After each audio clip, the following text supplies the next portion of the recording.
family. I am Salim Muwakil, and I welcome you to Muwakil's World. I'm going to chop it up with Dr. Lance Williams, professor at Jacob Carruthers Center for Inner City Studies, and one of the most knowledgeable scholars of Chicago's street organizations. During the doo-wop era, you wouldn't be doing no doo-wop about what you was doing in the street. That was improper. What made rap so unique was that for the first time, this is how we actually are living, especially at the bottom. So what happens is it becomes so popular because it's so raw. And ultimately, rappers realize that this is what sells, and this is what the industry wants. So even guys who don't authentically have those experiences, and young women, are rapping about it and having success. And after years of now this happening, it becomes known that, hey, this dude ain't really no real gangster. You know, this is a studio gangster. And what it did was music lost credibility because people thought they were listening to real gangsters rap. The sales of the music, which basically was being consumed by white suburban youth. This was their way of, it was a voyeuristic way of experiencing the hood, which they've always been fascinated with, without actually putting your life in danger. So you can listen to it, but once they found out, oh, these dudes ain't real, then even they stopped buying it. What's going on in the streets today? Because what the industry did was they realized, hey, the studio gangster thing ain't gonna work. So guess what? Let's go get some real gangsters that got the real credibility. But you know, when Chief Keef and these guys, so what we have expressed in the music scene today, when you deal with either, you know, trap down stuff, but particularly drill music is the hot music. That's right. Nationally, right? And internationally. And internationally, right? Which started right here on 63rd. O-Block. Okay, O-Block. So it's a shooting culture. So that's what they're rapping about, and that's what is hot, right? And so we saw the tragedy. Fratricide is hot. Yeah, that's what the tragedy of King Von, right? Of him, you know, he's a real dude. Now what happens is, because that's the model of success, everybody is following that, so everybody wants to be a shooter now. And what it's doing is it's driving a lot of the violence. In any culture, your music and your entertainment is a part of your cultural expression. So whenever you can have an extended period of time of a particular type of music that's having influence, it becomes a part of your culture. That's what Kwabena is saying in terms of his activism. I'm saying basically these radio stations are helping to produce a culture that's leading to the death and destruction of the black community so that they could sell, commodify, you know, their merch, right? But, you know, we losing a lot of little brothers and sisters in the streets because of this, the way they think about things, how they see themselves, which they get from the music. Now, people are like, well, that's crazy that they're being influenced by music. They should be influenced by the values of their families. Ideally, yes, but the reality of the society that we live in is who has the biggest voice. And we know the media is the biggest voice in terms of ideals in the society that we live in. If that fratricidal motif is being absorbed primarily by white listeners, who's the primary audience, why aren't they exhibiting this kind of behavior? Because, first of all, it's not their identity. Minding our black-owned business. I have a good friend with us this morning. I'm so excited. Jonathan Swain is here. KimBarkBeverage.com. We tend to talk about business a lot. We both are in family businesses. Was this the plan? Because you are second generation business owner. Yeah. No, actually, I'll talk about it from my father's perspective, and I'll talk about it from my perspective. His perspective, he did not want me to be in this business. The liquor business has a sordid history. You know, they call it a sin business. I mean, it's less that now, but it had a very sordid history. He didn't want me to do this. He wanted me to go off to school. My father was the first person to fire me at 9 years old. I was supposed to be at work at 11 o'clock, and I showed up 5 minutes late, walked me outside, and fired me. And I'll never be late again. So I appreciate him for that. I walked home. My mother said, well, what happened? I said, Dad fired me. What happened? I was late. He said, well, you got fired. You're late. You can't be late. Told you to get up and leave. My side of it, in many ways, I have a very unique rearing experience in that I've never seen my father work a job. So when I was born, my dad was an entrepreneur. Growing up, it's, I'm going to own my own business. I'm going to be in business doing something, controlling my own destiny in some ways. In particular, my father's generation relative to us, there's not a lot of information transfer about how that works. And there's not a lot of context. It's kind of, I'm going to keep you away from the struggles I had so you don't have them. But in not seeing the struggles, you don't know how to get through the struggles. But as I've gotten older and we developed a relationship and talked about it, I began to understand a lot of the bumps and the bruises and the challenges and what makes entrepreneurship and business ownership not for the weak and weary. All the success I've had in business has been a function of with my parents. As fortunate as I am and people look to my business story, there is no business story but for them and what they did. I mean, my dad was the first black business owner in Hyde Park in the 1970s. Hyde Park, though it's welcoming and inclusive now, wasn't always that way. Yeah. There are a lot of stories that he would tell us about the challenges that he had being a black-owned business in Hyde Park back in the 1970s. That success comes from their legacy ultimately. So what you see a bad mother. You are listening to the most dangerous show in the morning. This is What's in It for the Black People Radio. Maze Jackson. Maze Jackson, the most vociferous advocate for black people in the world.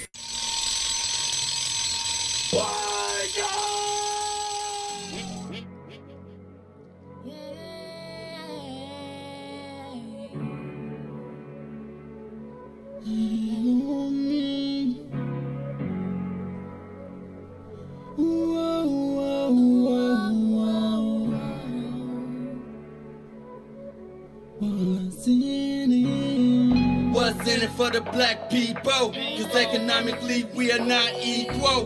Waking up to lies, can't doze no more. I told y'all, yeah, this is a dangerous show. Don't go to church if you ain't trying to help us. Don't even try to be around and can't protect us. We see the lies, not other politicians. We need money and no symbolism. It's Maze and Sonia and Ruthie and Todd explaining how we all come from God, giving us tools to beat the odds. If we're united, our movement gon' stop. If they ain't tryna help us, they ain't tryna do nothing. We gotta do something, we gotta stop running. It's time to confront the problem. Really, you expect your oppressed to solve on.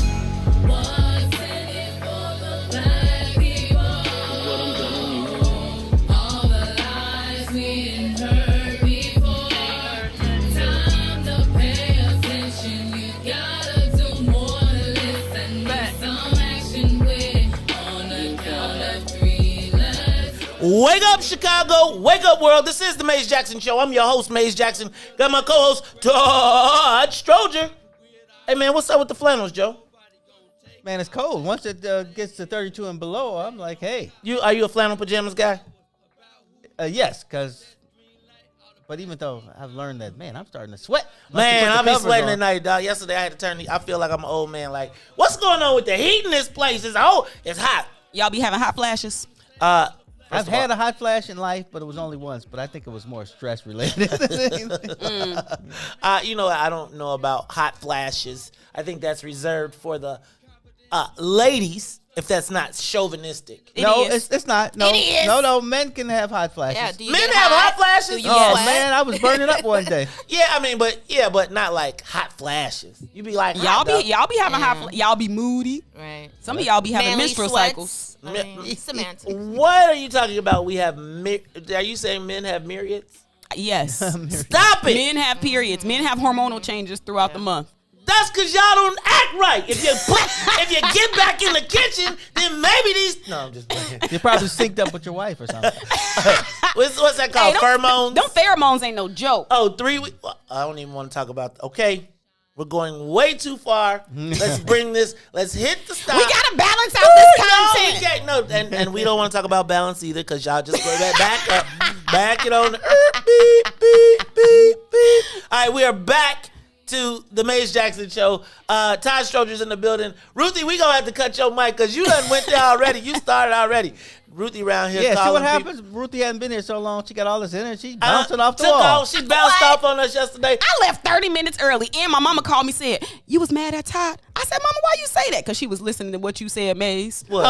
Talking about I left because I was mad. Oh, that's funny because you know what? My mama called me. She was mad. A lot of people be hitting me up like, was Ruthie mad? What happened? What did and you know what? Yesterday, now I get it because Carrie was like, what happened between Ruthie and Todd? And I was like, what are you talking about? Man, She was like, spreading them rumors. all right, Ruthie, you look fresh today. When I came in today, Maze said he liked my sweater, and I said, "Why?" It's because your wife gave it to me. Look at that. Boy, I was like, that looks pretty fresh. You know what, man? I was thinking Ruthie gonna be on Zoom today. Why is it that when I put on a decent piece of clothing, y'all always think I gotta go do something? Cause every other time you be like, you think I'm gonna do this to get up and get ready in the morning to be up here at 5 o'clock? I want to turn the cameras off. All right, so Ruthie Moore, I see you got a little bling in there, little gold weave thread. That look like, you know what? That look like a Christine special. That look like a Christine special. That look like my mother-in-law was out at the place and said this, because now she talk about, oh, I saw that. She be watching you and she be like, oh, I'll be shopping for Ruthie and Milan now. I'm like, dang, Ruthie done got a spot on the slide. I'm gonna tell you, I'm just telling you like this. What you got, Mace? If I gotta go outside in the dark and go get these boxes because of you two, it's gonna be problems out here. I mean, look, Carrie be like, could you look and see if there's a box out there? Now you know that. I know Janine does the same. The Amazon, yeah, but you got a porch. I got a courtyard. Oh, yeah. So it's like you can look down the courtyard and you know it's the box. It'd be one big box, and you know Carrie Mama boxes. And so I see it, and you know you want to be like, no, it's not one out there. Right? Because you ask when you ain't got no clothes. You know, you ask me when I'm in my shorts and flip-flops and a wife beater. And I look out there and I be like, dang. I gotta get now, the do dolly. I gotta go upstairs and get dressed to go get it? Or can I make the sprint? Can you make the sprint? Right. So I make the sprint and I come back in and I'm like, oh, it's so cold. All right, y'all. Wait, I want to know, does the UPS guy put it in the gate? How does that work? Yeah, he puts it in the gate. Man, one day, I'm going to tell you, I ain't going to even lie. One day, they was like, bust this gate, and they was just tossing them over. Oh. No, it really was. And I was just like, hey. And he was like, God. He tossed it and bounced, right? And I couldn't even get his place. Snacks? Yeah, snacks and bottle waddles. What they, Santa Claus or something? They're my heroes, yeah. I mean, let me tell you something. The Amazon need to put some snacks up after they pay. Man, hello. You know what? Hey, y'all, that's Sonia Escobar. But that's Sonia boss moves. Because Sonia, not only is she the human drink magnet. Every package gets delivered right to the door. Cool. Oh. You know what? I did leave a gift card for my mail lady and told her thank you for the little extra. Because sometimes when we get a package, she'll put it into the little dough. Because she know what it's like living in the black community. My mail lady ain't that great. I'm thinking she ought to be giving me something. I wonder if we got the same one. She got a pink mail card? For breast cancer awareness? No, I said mine isn't good. I'm sorry. Well, you know what? We should talk about that. Like, who are you going to gift this year? Like, who you going to... I'm going to tell you who's going to get a gift from me. I ain't even tell y'all because Ruthie will get mad at me for saying it. But look, we got everybody here. This is the Maze Jackson Show. So let's get this thing up to 60,000 feet. And we'll be back after these messages.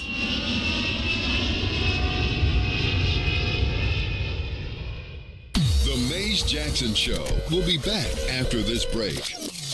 Introducing your trusted source for high-quality black emojis, better known as Blackmoji.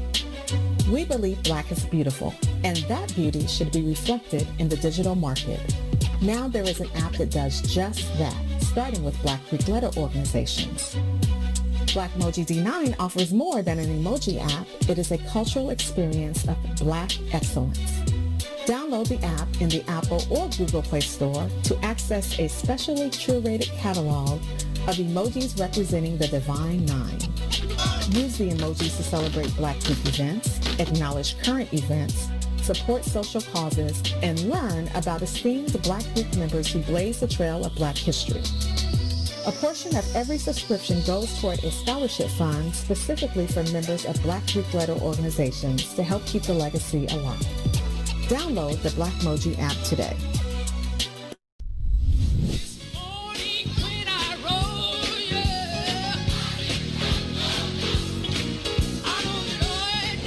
Church Chicago's Power Hour. I'm your host, Angie Mims, and Terrence Keys, TD, a.k.a. Terrence Daniels. wish I had one witness in the house. You got one. Got a couple of them. Got a couple of them. Two T's. Give me a testimony. Oh, Lord. He's did it before. Oh, Lord. I got one. Something better. I got 5 reasons. 5 reasons. Oh, Lord. He turned it around. Turn it around. He woke me up this morning.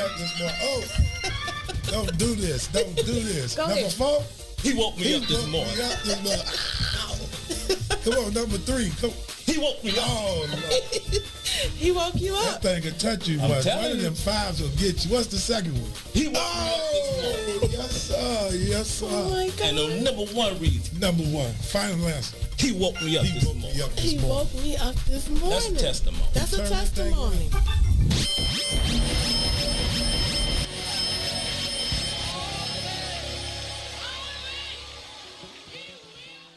Back to the Maze Jackson Show.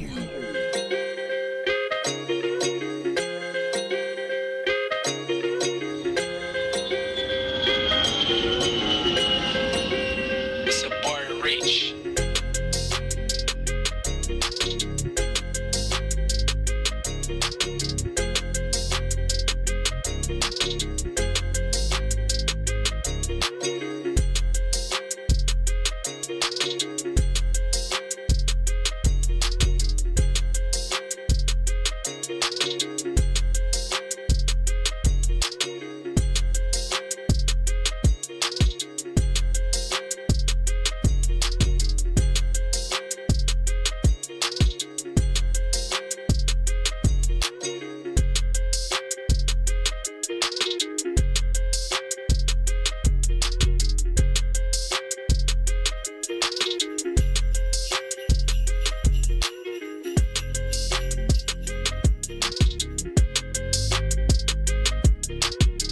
You are listening to the Maze Jackson Show. I'm your host, Maze Jackson. Got my co-host, Todd, Stroger, Ruthie Moore, the instigator, Ruthie, Don.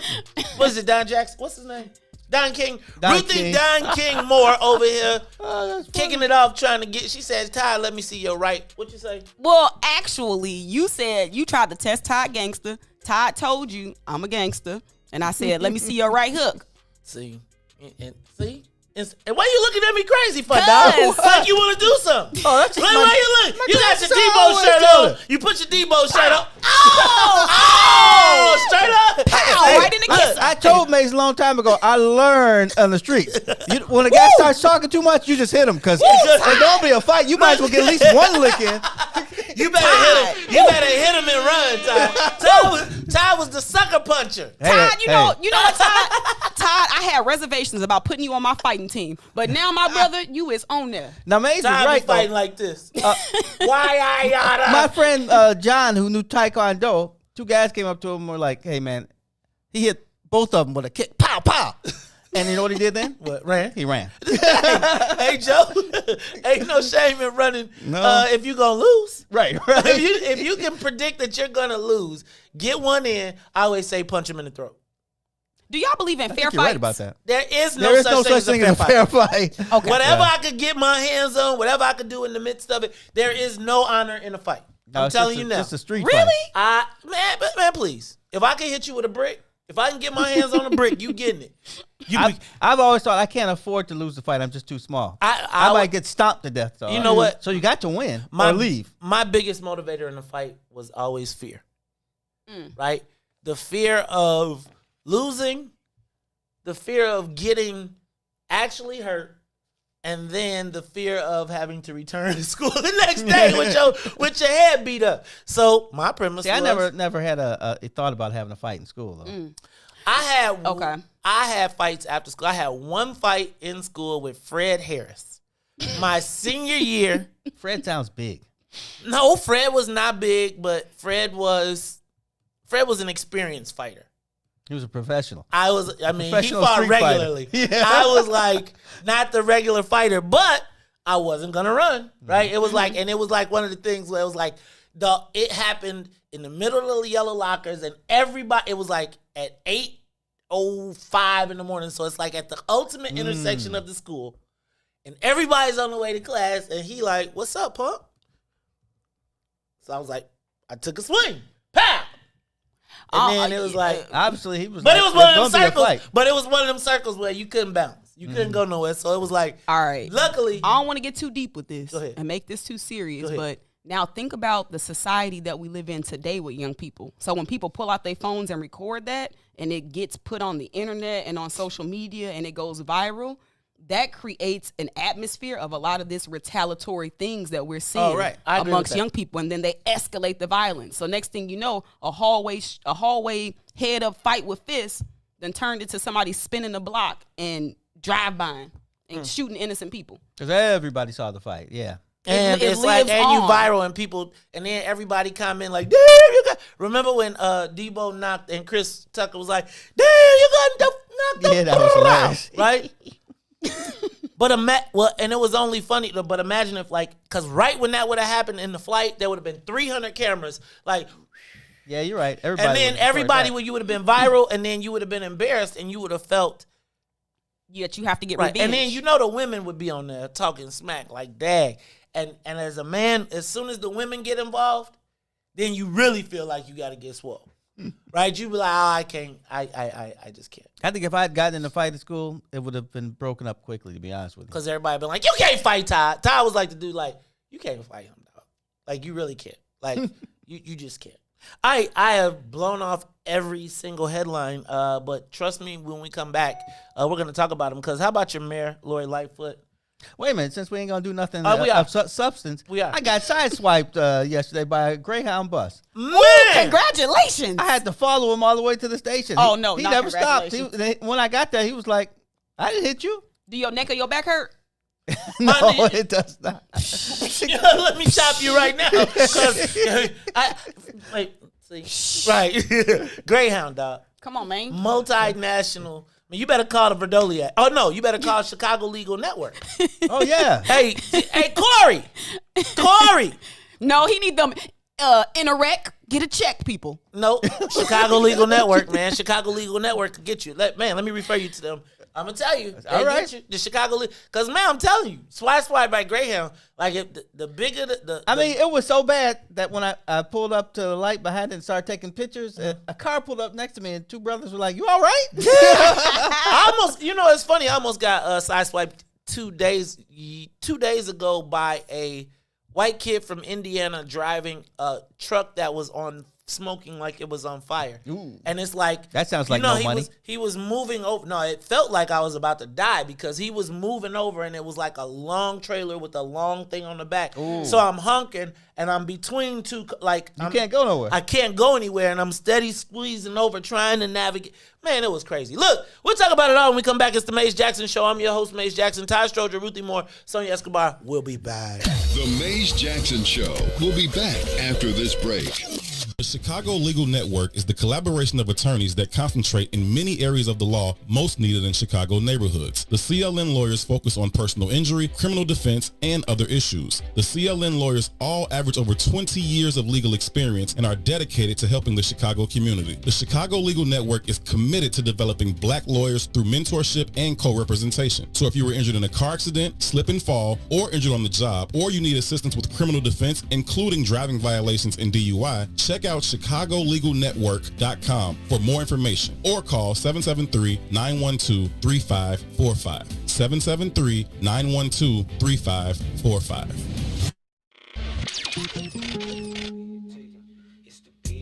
Chicago great, Simeon legend, University of Illini legend. ILL, baby! Man, flying Illini, man, that's a big vital. I don't think he could have stated it any better. NBA great. It's always great to have a Chicago basketball icon, hoop legend, the one and only Nick Anderson in the building. Nick, how you feeling, brother? What's going on, fellas? From that day I got drafted till we are sitting here in front of each other today, I'm thankful and I'm grateful that my mom has never worked another day in her life. People don't know. I can remember the conversations that me and Benji used to have all the time, that we were going to buy our mom a big house and a pretty car. It was so unfortunate that he wasn't here to live out that dream, but I lived out the dream for me and him. As you know, Benji wore number 25. I wore number 25 my entire college career and my entire NBA career because of Benji. You think about all the guys that came out of Simeon and went down to the U of I that wore number 25 after me at the University of Illinois. Yep. And then you have to give love to Newt, Jawan Howard. He Yep. wore number 25 at Michigan. We carry that name on. That legacy is still being carried today. It is. It absolutely is. You see D Rose wearing 25 now. It's special. That means something to me, and that's something I will always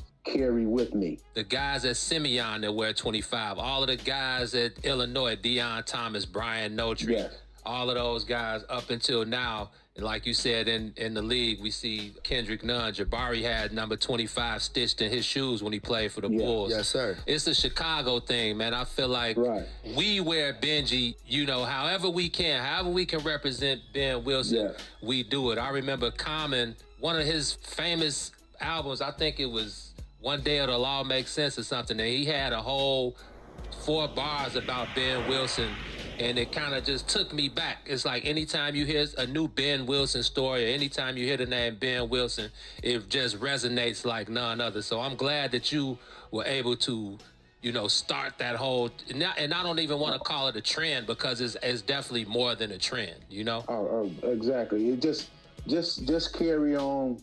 One of the greats, one of the special ones. He will always be talked about. He will always be brought up in conversations somehow, some way. And because he was special. He was just a special guy, not only basketball-wise, but a human being. He was just a special dude. I still remember what I was doing and where I was at that day all that went down. I remember it like it happened yesterday. Mm-hmm. I just can't forget it. Being outside, like across the street at the candy store or something when all of that went down. Yeah, man, I remember it just like it was yesterday.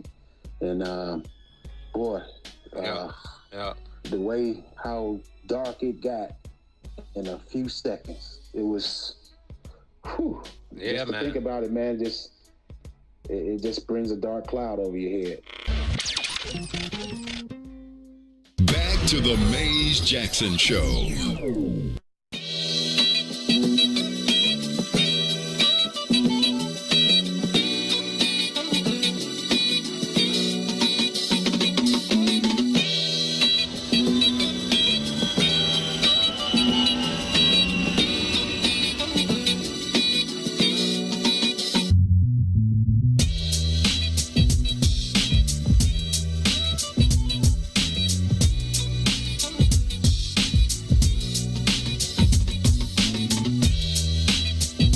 You are listening to the Maze Jackson Show. I'm your host, Maze Jackson. Got my co-host, Todd Stroger, Miss Ruthie Moore, Sonia Escobar. We even got intern in the building. Do we name the intern yet? No. It's just the intern. She be doing a good job. Who said that? Have we done performance reviews? It's like it's the intern, man. Ruthie's been doing Look, something. Sonia said she ain't seen nothing. She said all she did was handle her schedule today. She don't even speak in the morning. Oh, right. That's what they was like. Look, then we had to look. But you know what she did do? Maze is that guy during the pledge time. You always got to keep your eye on him. Like, all right, Kyle, bring it back a little bit. Let me tell you how Either keep your eye on him or keep him happy. Let me tell you, let me tell you. But I'm the best friend you can have afterwards.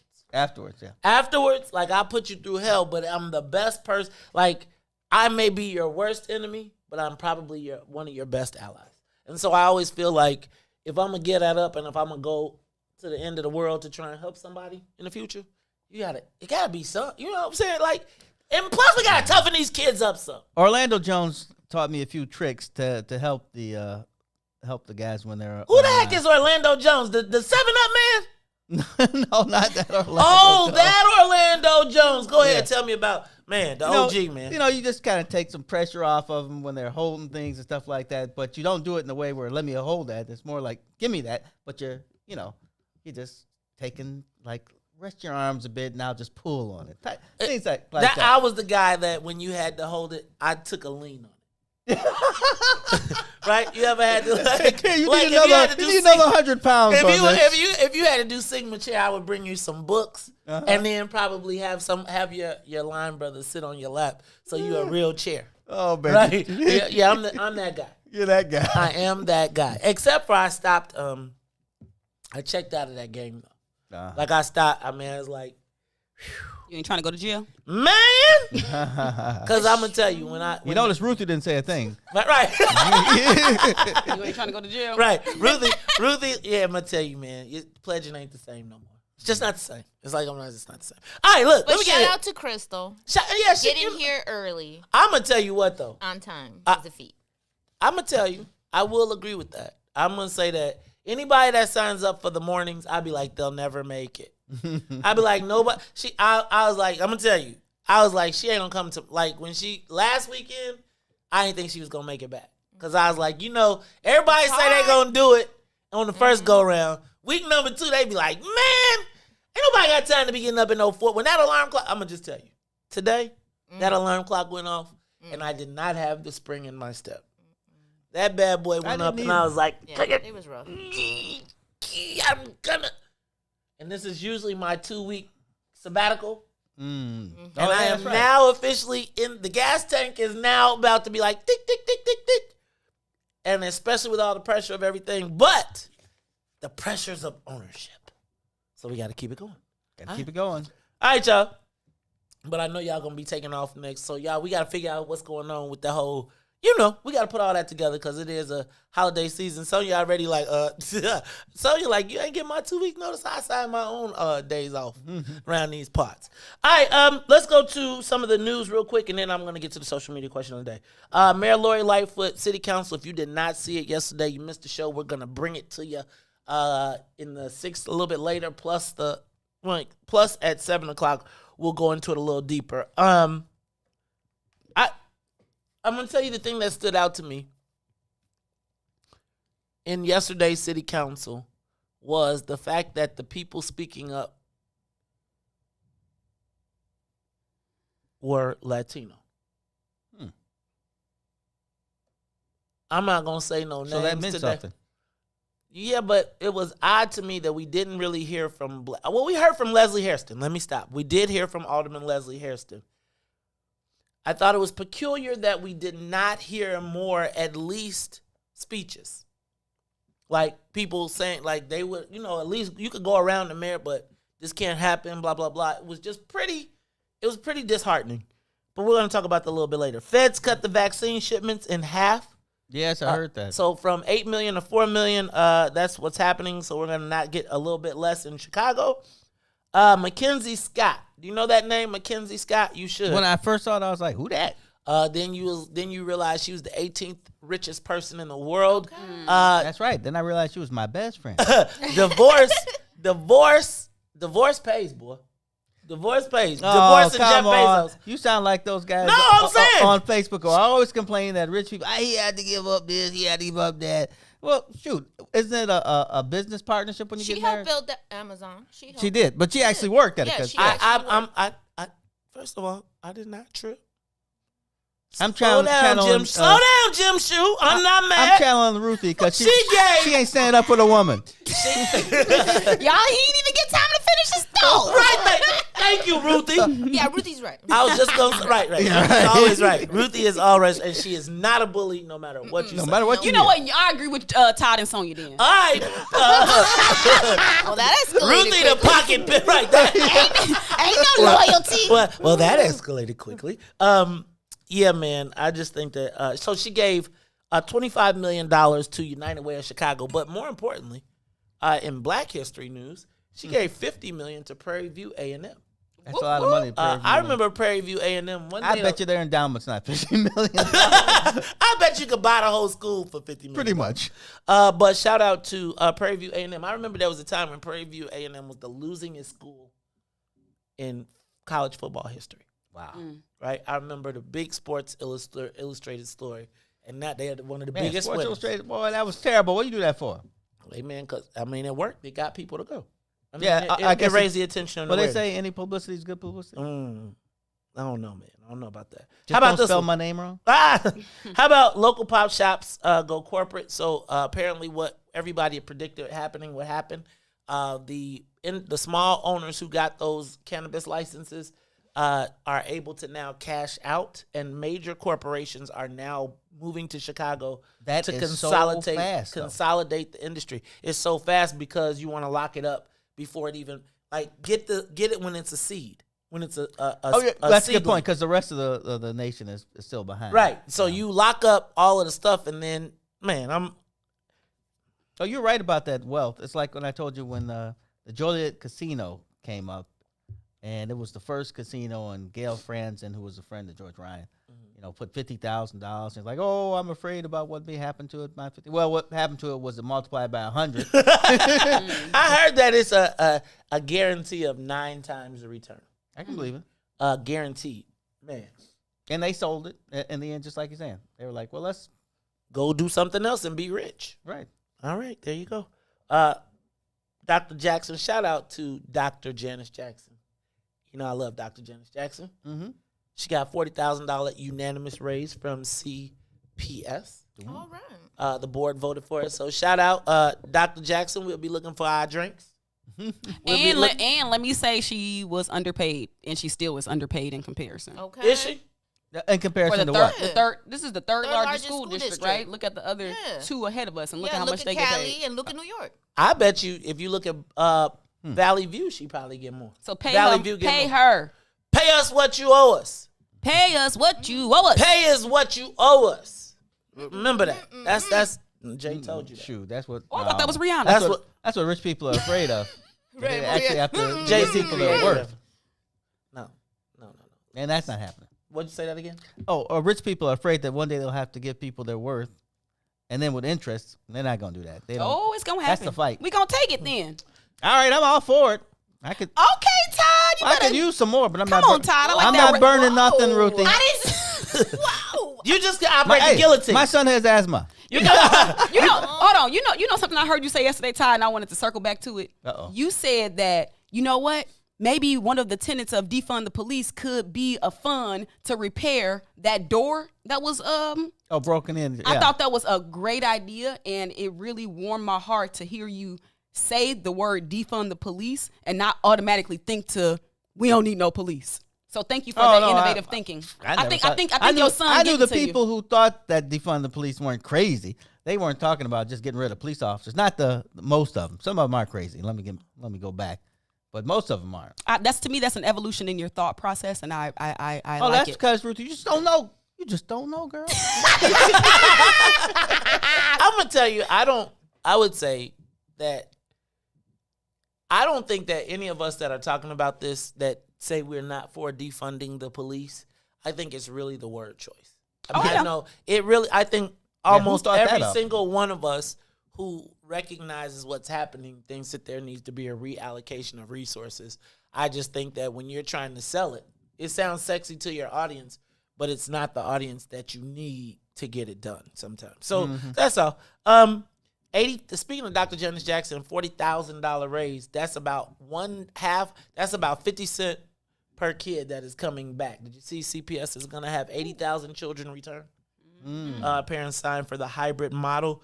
Joe Biden nominates Pete Buttigieg for the Republicans, said they should have picked Ron. I'm not surprised the Republicans said that. Of course. But what I was thinking is Joe Biden is clearing the path for Kamala in the future. So what he does is you pick all of the people that could potentially be impediments to her path forward, and you put them in the cabinet, and then they're part of the team. And then it makes it very difficult for them to run against her. Really? Going forward. I see that differently, but I get to what you're Well, there's no loyalty with white folks. She gonna find out how black she is she gonna find out how black she is when that thing come back around. But I do think that is what Joe Biden is doing. Also, just real quick, City So Real. I was on Ben Jarofsky's podcast yesterday talking about City So Real and the comparison that we made. We also, during the City So Real, talked about the comparison of the Laquan McDonald shooting to Mayor Lori Lightfoot's cover-up with Ann Jeanette, right? And so we're going to talk about that a little bit later. But City So Real made Chicago Tribune's top 10 list of the year. So you all check it out. If you have not seen City So Real, you can get it on Hulu, Sling, as well as Nat Geo. Nat Geo. Look at you. She like, I got this. I get it on my DVR too because I still haven't watched it. And it's taking up a ton of space. Hey, man, it's 5 hours, man. Check it out. Hey, man. And if you can't watch the whole thing, just watch episode 1 and 5. That's two. Because those are the ones I started. Ah. I was telling Ben Juraski, I was like, I was upset that, that COVID might ruin my Oscar chances. Yeah. Because I was thinking that could get nominated for an Oscar, and then, I'm going to figure out a way to get in. But who wants to go to the Oscars on Zoom? Look, y'all, we'll talk about it all when we come back, but we are going to ask the social media question of the day. Is the city's attempt to cover up Anjanette Young's raid similar to the Laquan McDonald cover-up? I saw some very interesting comparisons. And why doesn't the mayor learn? The only thing I think different from this was there was no death. We'll talk about it more when we come back. It's the Maze Jackson Show. We'll open up the phone lines too. 872-259-7474. The Maze Jackson Show will be back after this break. You are tuned in to Minding Our Black-Owned Business. We have now one team. You and Michael talked about some key stuff. Basically, the project needed insurance. I'm now in the space of commercial real estate and trying to understand what that looks like. And so I have a wonderful, normal insurance person that, when I'm doing events and stuff, that covers it. Yep. But what happened is when you have commercial real estate, there's different insurance you need. And when you're getting a loan, my bank wanted 133% of the actual loan project covered, right? And this number was high in the six figures. We got the quotes from bigger companies like the State Farms and the Countryside and all of them. That's who they were with. I was getting back prices like between $11,000 and $15,000 for like a 6-month policy, for a construction policy. And we got to eat this ridiculous amount of money. And mind you, it's COVID. My company, there's no money coming in. Everything was stopped. I'm like, we got to do it. We got to get this insurance. Michael did that post. And with me, I'm always trying to support not just Black, but my own. If I know you, it's a trust thing, right? Yep. So I immediately, as soon as I sent that post, I text Mike. I'm like, dude, can you do this? And it was like a Saturday night. He hit Junior. Really?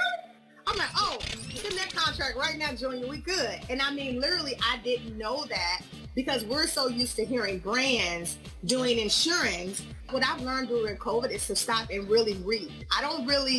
I love the pictures and everything, but when you start to read the context, like people be like, when Michael or people are putting stuff and they're saying, are you really reading? Right. Or are you just going along with everybody saying congratulations and filtering the first thing that pops up that Facebook wants you to say? And Michael has coached me in so many things that literally saved me money. And I wanted people to know, especially when you're getting into commercial mixed use, if it's property, you need someone with insurance. My insurance person told us, she says, it's best to go through someone like Michael, but people don't know those companies exist because what happens is they would actually solicit Michael for pricing. Then Michael would give them a price. Then Country Time put their pricing on it. And then the agent has to put their prices on it. And that's why you get triple the cost. Right. Everybody's hand is in it because they're reaching out to brokers. It's time for the social media question of the day.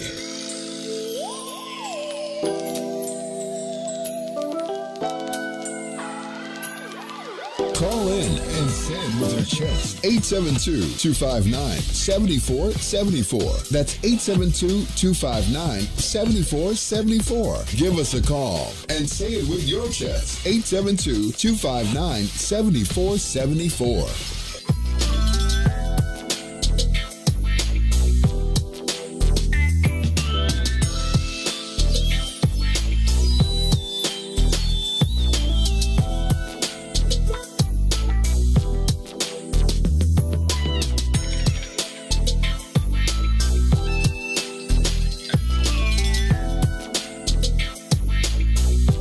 Boom! You are listening to the Maze Jackson Show. I'm your host, Maze Jackson. Got my co-host, Todd Debo Stroger. He Deboing mugs around here with his flannel shirt on. We might have to run some Friday around these parts. Let me get that chain, Craig. I was just thinking, you wearing that chain under there? Whoa, you are so gangster today. Todd, you are so gangster. Todd. Look Todd at Debo Stroger. Look at Ruthie. Ruthie, you know Ruthie like G's, right? I'm telling you, because when I'm telling you, when Big Ron came through, no, Big Ron came through, Ruthie was like, masculine energy. I mean, you know what got me when I first walked up and I was like, "Hey, Lil Ron." Then I got this man in this do rag. He was like, I'm Lil Ron. And I said, oh, okay, so Lil Ron is actually Lil Ron. Le Ron. Thank y'all for the stars. Oh, thank y'all for the stars. Hey, y'all, don't forget, next week we are doing Christmas. We are trying to gift our talent. So I'm going to ask you all to be making contributions. We want to send them with a Christmas bonus that will warm the cockles of their families' hearts. Tip your board because So tip your board up too. But what we want you to do is donate through Venmo, through PayPal, through Cash App.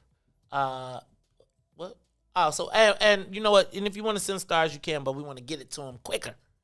So I'm gonna ask y'all throughout next week. I'm gonna be wearing my Santa Claus hat, and I'm gonna be. Don't make me be ho ho ho knocking on your door. Thank y'all. Oh, I love that sound. Thank you, Sybil. I heard that 150 stars. Now I want to remind you all that each star is 0.5 penny, 1/2 of a penny. So I want you all to think as you think about those stars, think about multiplying that and putting 2 zeros behind them, right? Turn those, put the 2 zeros behind them and make those stars dollars. You know they make them stars at them pennies. You be like, I sent $100 stars. You be feeling like you sent $100. That means you sent us $1. Which actually, after Facebook takes their cut, is 50 cents. But we do want to say thank you so much. We appreciate you all. Thank you. Goodness gracious. I might get my camera. Is that, hold on. Shout out to Greg Granite. All right, man. We appreciate you, Greg. All right, look. Let me get back to the social media question of the day. Ding-a-ling. Ding-a-ling. Jang-a-lang. Jang-a-lang. I remember that. No. Remember Jang-a-lang? Yes. From Life. Bernie Mac. You want Greatest. That was a great movie, actually. It was really good. Yeah. I really... The soundtrack was popping, too. The It soundtrack... was better than Harlem Nights. Ooh. I thought that Except for the part with Arsenio Hall. I think... I thought both movies fell short of my expectation. Oh, really? Both? Yes. I appreciated the costumes in Harlem Nights. Yeah. That was very well done. I felt like both movies, with the cast of characters that they had, should have been uproariously funny. I think maybe I need to go back and watch them with the hope of the subtle humor. Yeah. Right? Because I think when I yes, definitely Zell too. When I watch those movies the first time, because I went to the movies to see them. You know, when you see Red Fox, Richard Pryor, Eddie Murphy, you think you supposed to be like, you think you supposed, when they say side-splitting laughter, right? Like you really think your sides are supposed to split. And I love both of the movies, but they weren't the comedic moments that I thought would be. Yeah. All right, y'all. But anyway, I want to ask you all, is the city's attempt to cover up Anjanette Young's raid similar to Rahm's cover-up of Laquan McDonald? The only thing I said, it looks like it, was different was that there wasn't a shooting. Like Laquan, there wasn't anyone to tell the story. Like, and to me, this is the case of dead man tells no tales. Right. Right? So Laquan, and remember the cops went to go get the tapes. Yeah, right. Right? They tried to cover up the tapes this way. They tried to cover up their cameras. But here, let me tell you what happened. What we had in Laquan McDonald and Anjanette Young was the horrific treatment of black people captured on tape. And you also had the mayor saying, both the mayors saying, I didn't see it. There was pending lawsuits. And then what we saw was, speaking of the pending lawsuits, did you hear the mayor say that the judge issued the order to not let the video be seen, and it was a person that she knew and respected? Yes. Right? So, do you think... But who asked for that? I mean, how does it get to court? That's what I was wondering. Did anybody it was part of discovery. There was a federal court case that was actually dismissed by the same judge. Right? So, imagine a judge that saw this tape and dismissed it. Right? In federal court, but he also was a friend of Mayor Lightfoot. Right? She said, a judge I know and respect. Okay? So we got to find out who that judge was, and we got to find out what the connection was. Was he a judge? Did they work together? Did they, right? But somebody saw that tape and said, this won't be good for you, Madam Mayor. So it didn't happen anymore. Right. Now let's dismiss this case, Because this case came to fruition this year. Mm-hmm. So the incident happened during Rahm Emanuel's term. But the fact of the matter is, and I'm going to tell you my deduction is, the mayor could not afford to let this tape come out in the midst of, after everything she said about Breonna Taylor, everything that happened, and then in the midst of an uprising. That tape comes out, and the debt goes back up. Right. The debt goes back up. So if this tape comes out in June, July, August, after George Floyd, after she's already lost the city, Right. and people are, can you imagine that tape coming out during, so somebody says, for the good of the people, we're not going to let this tape out. Right. The city then files, they get the tape, the city then files to sanction the team, right? So the mayor tries to make the distinction that she wasn't trying to sanction Anjanette Young. She was actually trying to get the lawyer sanctioned, which essentially meant, I'm going to use threats and intimidation against your representative. Right, your mouthpiece. That's my lawyer. Yeah. So again, there you go. Then the mayor denies knowledge. The mayor told us that she only saw the tape on Tuesday morning. She didn't even know of its existence until Tuesday morning. 2 days ago. 2 days ago, she only found out about it while she saw it on Channel 2. Even as her legal counsel, the corporation counsel of the city, in writing, goes to fight to stop the tape from being released and sues CBS 2 to not allow it and ask for sanctions against the plaintiff for letting it out. The mayor then comes back to us and tells us that she's hoarse from screaming at her staff for allowing this to happen. And when the press asks her, will anyone be fired over this? She says, well, they apologized and they won't let it happen again. What I saw was black silence, right? I saw black silence at the city council meeting, with the exception of Alderman Stephanie Coleman of the 16th Ward, who issued a statement that said that they demanded justice. We saw nothing from our black alderman. Hairston. Oh, excuse me, Alderman Hairston. Shout out to Alderman Hairston. For this to even be raised up, activists remember the same thing happened with Laquan. Laquan, until we saw it and until we got the tape, they had sold us on he was high on PCP, waving a knife, and we had already pushed it off to the side. Mm-hmm. It was only after the activists got the actual tape and put it out that this thing percolated. Right. Same thing with the mayor. Look, we're going to talk about this more when we come back. It's the Maze Jackson Show. We'll be back. The Maze Jackson Show. We'll be back after this break. Shop at Black-owned and operated Solo Beauty, where you are appreciated and respected. Located at 8158 South Cottage Grove, Solo Beauty can supply all of your black hair care needs. Solo Beauty is open from 11 a.m. to 8 p.m., Tuesday through Saturday. What's up, good people? Y'all go accept my request on the page so I can do the survey. Why would we do that? I'm trying to do the survey. Why would we let you in? Why would we let you on the... You talking about the Iswiz Book Club page? No, why would Nah, we we're going to let you in, Ron. You need to read. I'm with that. I'm definitely put you on. Somebody please let Ron in the Iswiz. Is it? I thought it was a public page. I don't know. I don't run it. I don't know who run it. You got to talk to Shannon and Robin and... You said what? Y'all group private like it's something special or something. First of all, it is something special. Ass. Okay? There's something special. Okay, You know what I'm saying? And you gonna talk it again. Don't get no punishment again now. Right. They already came in there like, look at her being nice to Ron today.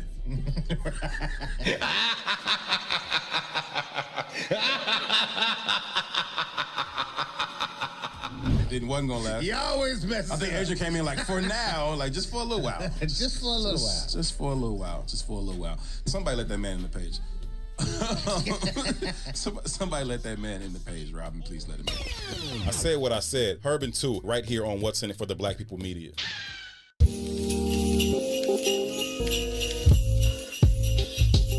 Hey family, this is Dawn Millhouse from the Book of Dawn. Christmas and holiday time means giving to me. Make certain that you give of yourself to somebody else. This is Dawn. Happy holidays from the Book of Dawn.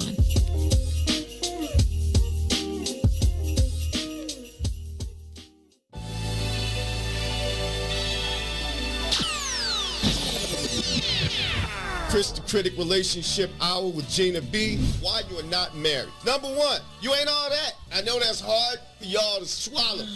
I don't look as good as my 22-year-old self. People need to realize that. You just ain't all that. And I get it. I got this master's degree. I went to this school, that school. I worked hard for this job, for this house. And then she over there got that man, and you don't have one.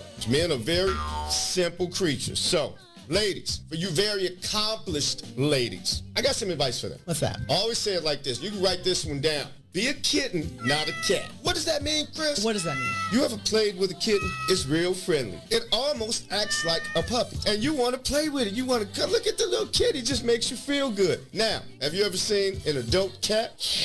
When it feels like it, it might rub against your leg and move away. But is that men like kittens? Kittens will play with anybody. A cat is particular. Listen, what did we learn? Men are very simple creatures. Right. You can fool us. We want you to laugh at our dumb jokes. So all you super smart women out there, you good-looking women, you see a guy you like, you guys do make it out on a date. He actually pays for the date. When you're actually with that person, the dialogue is happening, the dinner is happening. You say, okay, this might work, this might work. It would help if you act a little blind. Oh, my God. Becky.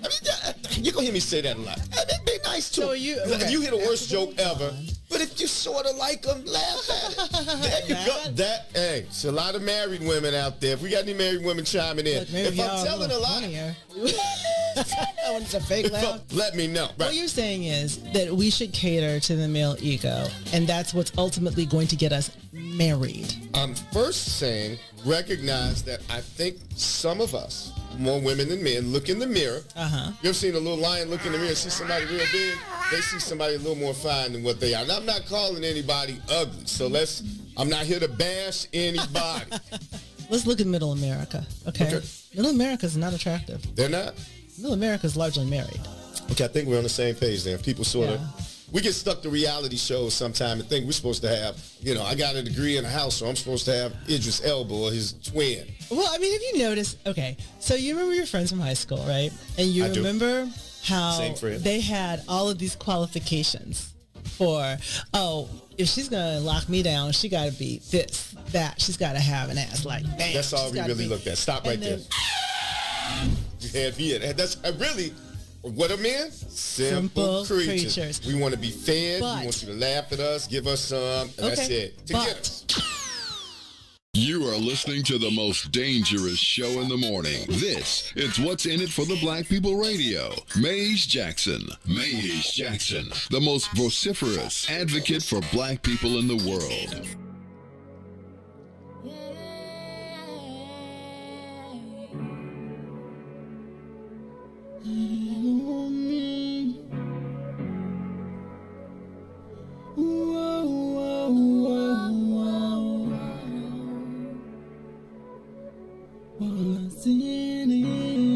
What's in it for the black people? Cause economically we are not equal. Waking up to lies, can't doze no more. I told y'all, yeah, this is a dangerous show. Don't go to church if you ain't trying to help us. Don't even try to be around that can't protect us. We see the lies, not other politicians. We need money and no symbolism. It's Maze and Sonia and Ruthie and Todd explaining how we all come from God, giving us tools to beat the odds. If we're united, our movement gon' stop. If they ain't tryna help us, they ain't tryna do nothing. We gotta do something, we gotta stop running. It's time to confront the problem. Really, you expect your oppressed to solve them.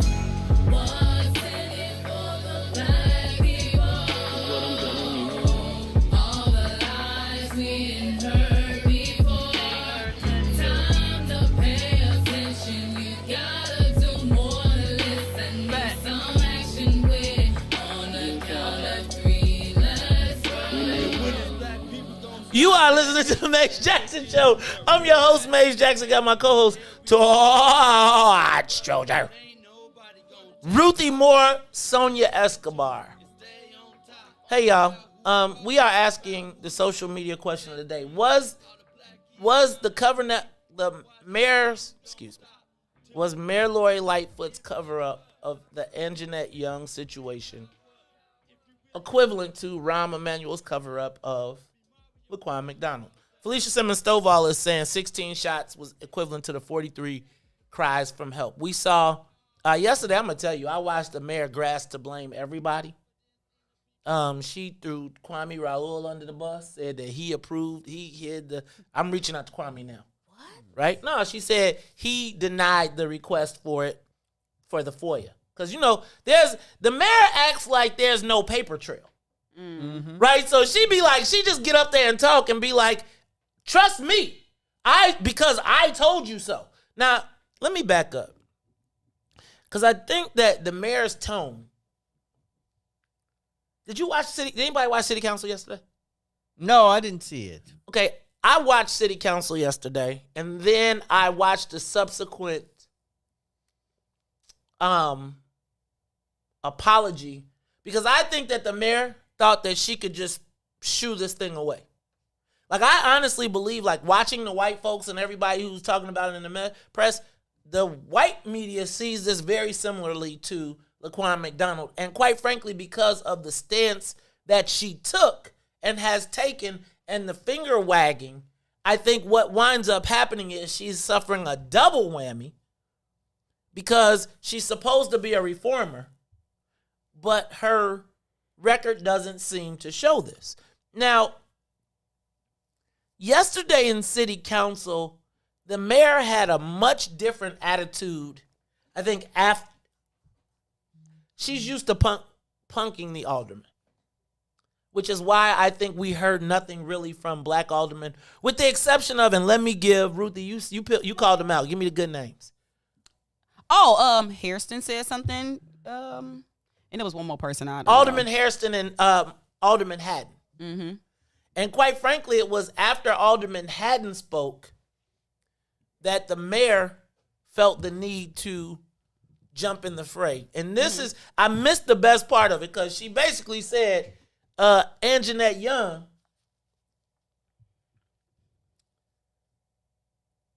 brought this on herself, essentially, and her team. I'm going to let you hear a piece. Sonia, I'm going to go. I thought I did connect. It's not connected? Hold on, because let me go back, because it says, oh, dang, it did disconnect. Yo, it went away. Can you make it discoverable again? So, anyway, I have some audio for you. So, we're going to, here it goes. I got it. Give me a second. So, anyway, essentially what has happened is the mayor, I think the mayor put her legal hat on yesterday and returned to... That's always trouble. She returned to a space after Alderman Haddon kind of called her out. I think this is the audio. I think I might have moved it around. Hold on one second. Okay. Oh, that wasn't it. Hold on. Give me a second. I'm going to get it for you. Because she basically, in my estimation, blamed Anjanette Young for what happened and the lack of release. Here. That's all Alderman. Alderman personal attack. Oh, whoops, sorry. We'll come back. I'm going to get you. I'm going to get it there. Give me a second.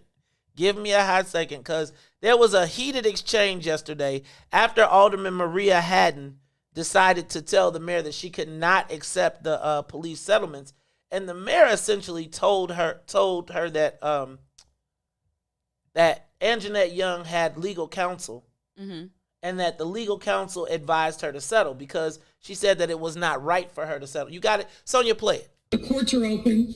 If plaintiffs do not want to settle, they stop. should not. Stop. Back up, because we definitely need to go back to that.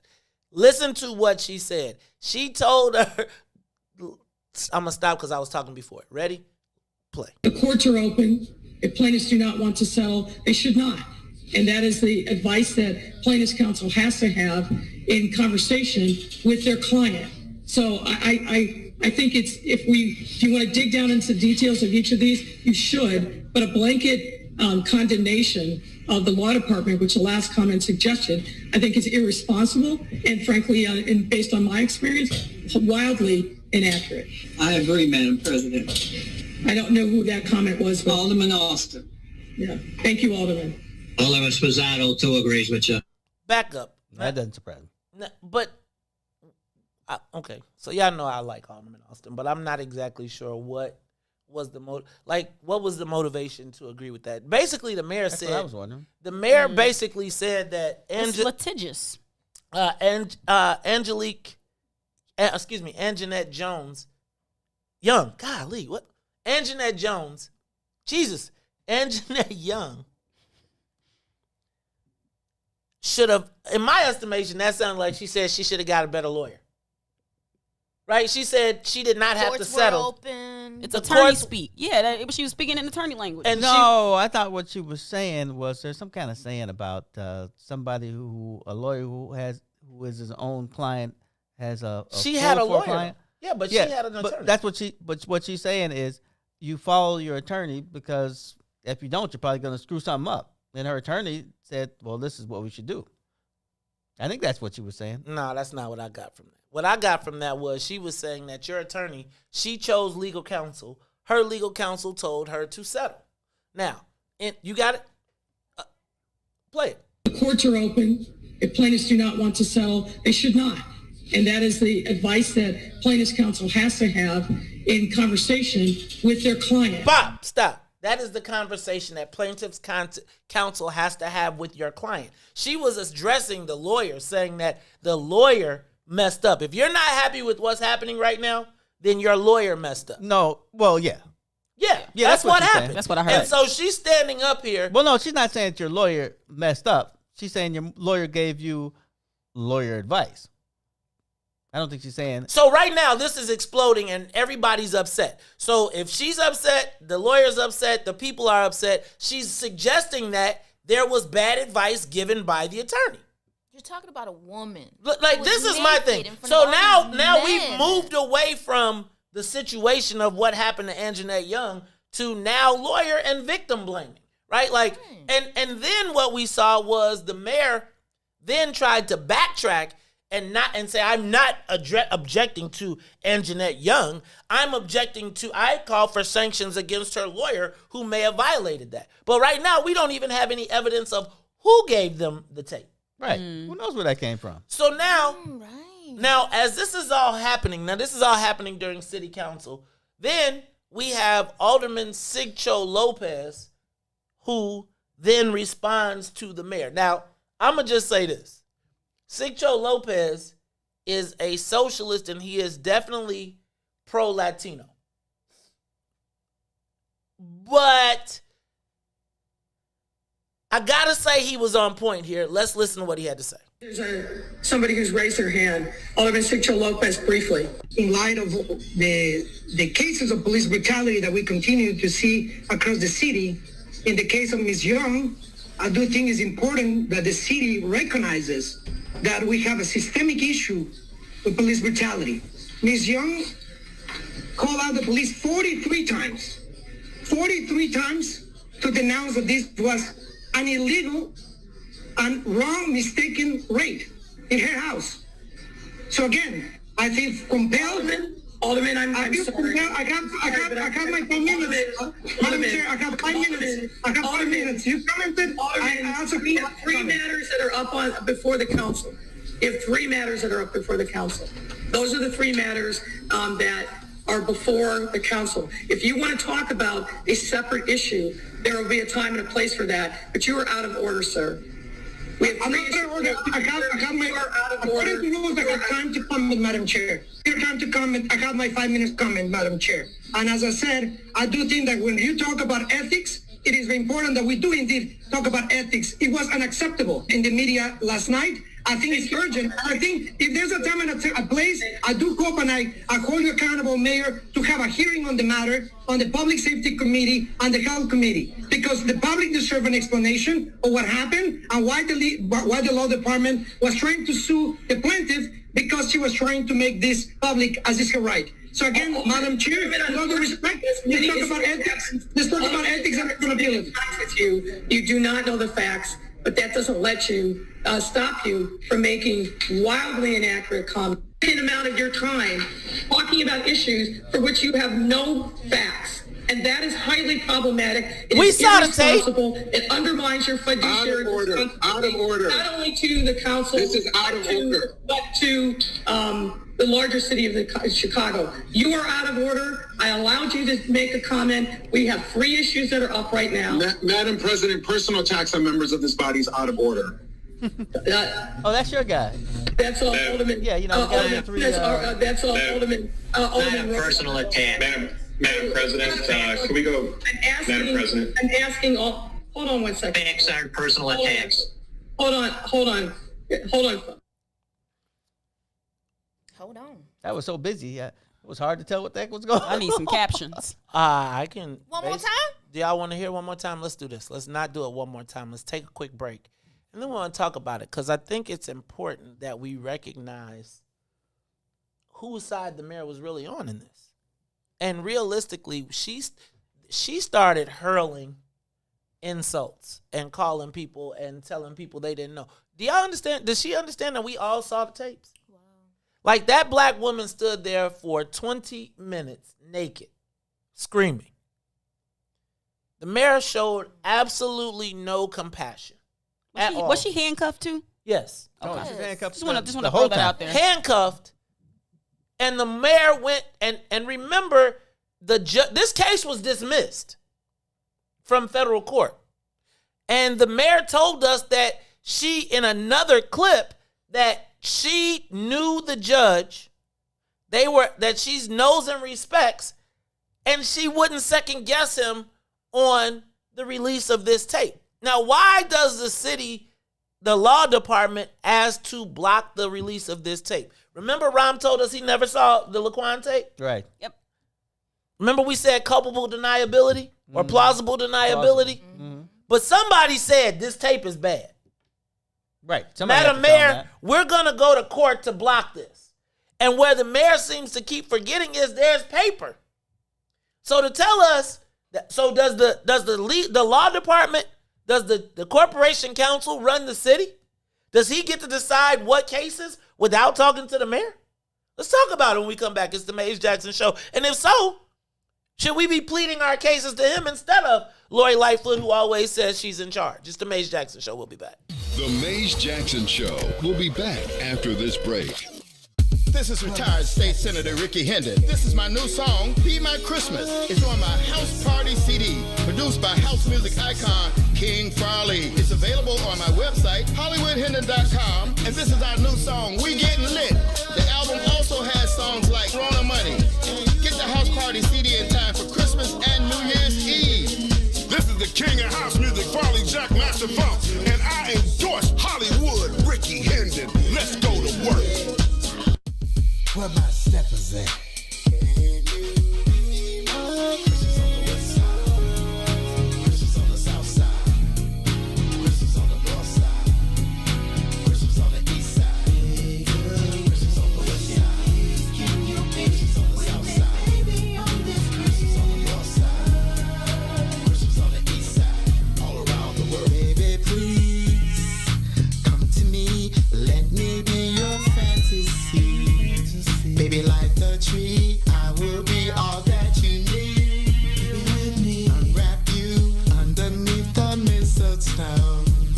We can sip some wine, kiss you from head to toe. Baby, don't you ever let me go. I want you to know it's alright. Wishing you be my boo. Can you please be my prince? Around me, wishing please can you be with me, baby, on this Christmas?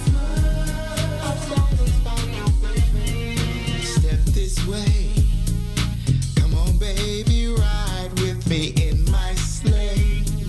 Tonight we're gonna party, girl. It's time to play, my baby. And you gon' do it on Christmas Day.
You are listening to the Maze Jackson Show. I'm your host, Maze Jackson. Got my co-host, Todd Stroger, Miss Ruthie Moore. That is former state senator Ricky Hendon singing to Ruthie Moore. I just read that. Did y'all him say I got some gifts for your shorties too? He from out west. You gotta take care of the kids. You ain't you got, if you out west, man, you got to make a plan for the kids. You got to make a plan for the kids because they gonna be hollering like, hold on, what you doing to my mama? No, Ruthie didn't buy a CD from Hollywood Hendon. She got a free copy that was signed. Did he deliver it? Did he deliver it to his Christmas boo? Could you see Ricky showing Christmas up to boo? Could you see him? Could you see him showing up to the you? Right. Ricky's here. Hey Ruthie, yeah, why don't you come on here? It's funny. That was funny. All right. Be my boo. See, I'm telling you, Ricky. Stop, because Ricky gonna be outside like. No, he's getting ready for the march. That's right, because today they got a big thing going on. They are going to be at the State of Illinois building, asking permission from the governor. Can we have some more porridge, please, sir? Mm-hmm. Right? Because we Can allow black people have a few more leaves? Remember the. It was just funny. I was just thinking about State Rep Ford, who told us that that black group came down and forced them to vote for the bill. I'm just saying. Can I just tell y'all? I pointed that out to y'all, and we had them on the air, and they exposed, and they just I tell y'all the truth. I tell you, Maze, it's just like when I play basketball.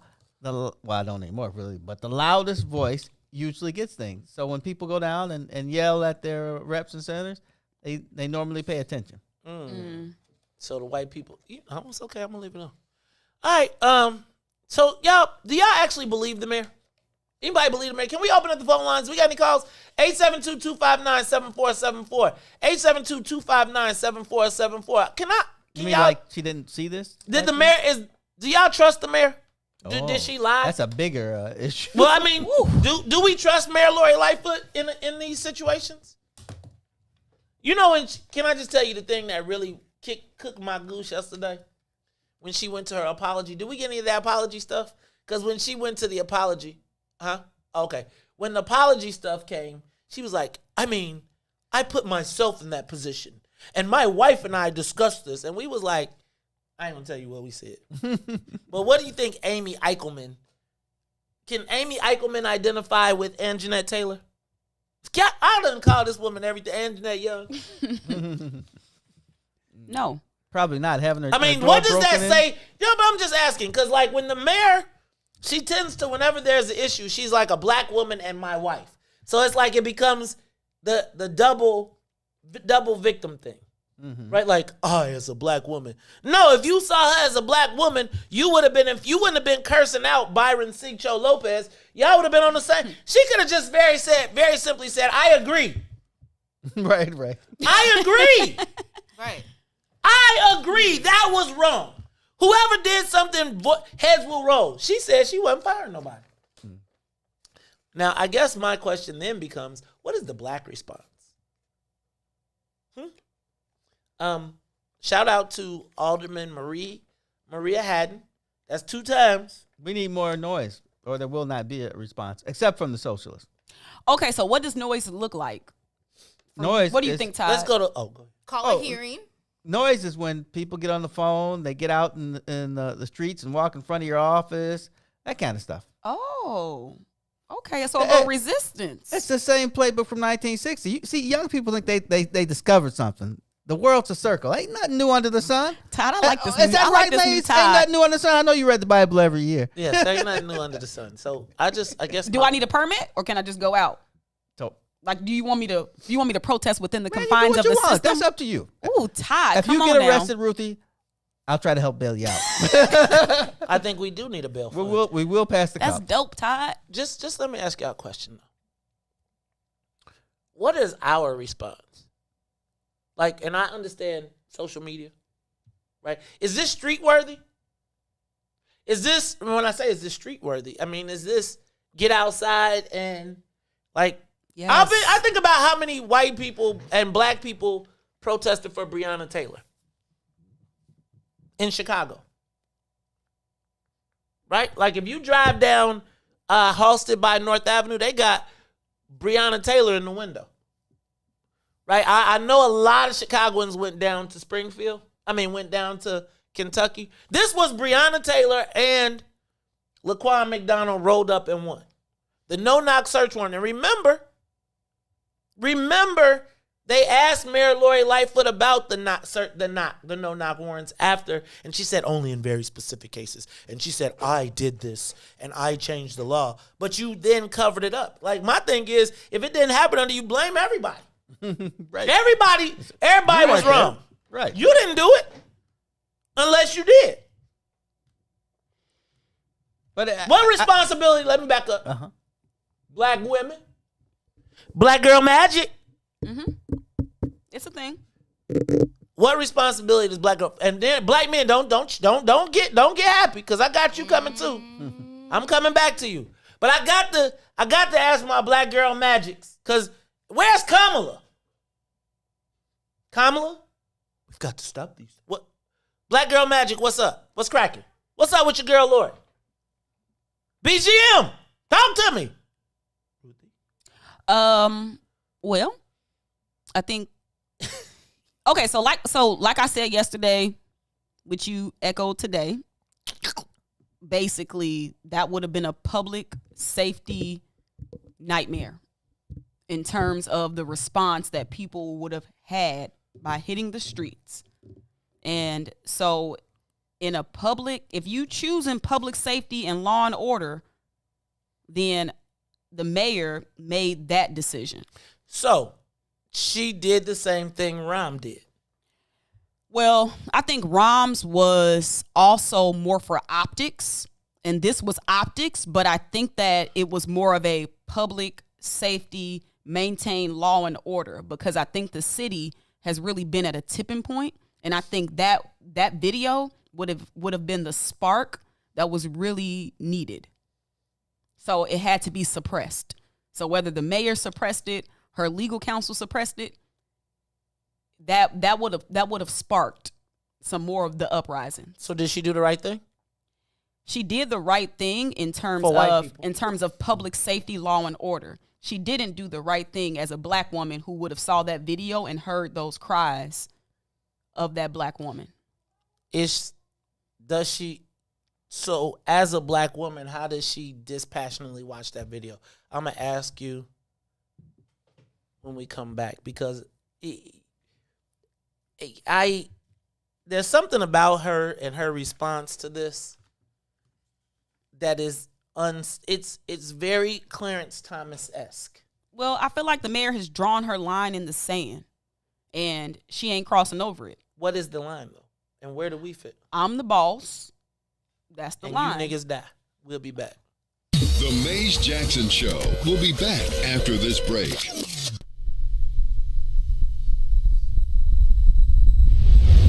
Come all the way with me.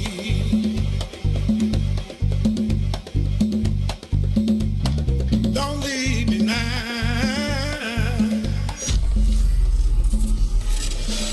Church Chicago's Power Hour.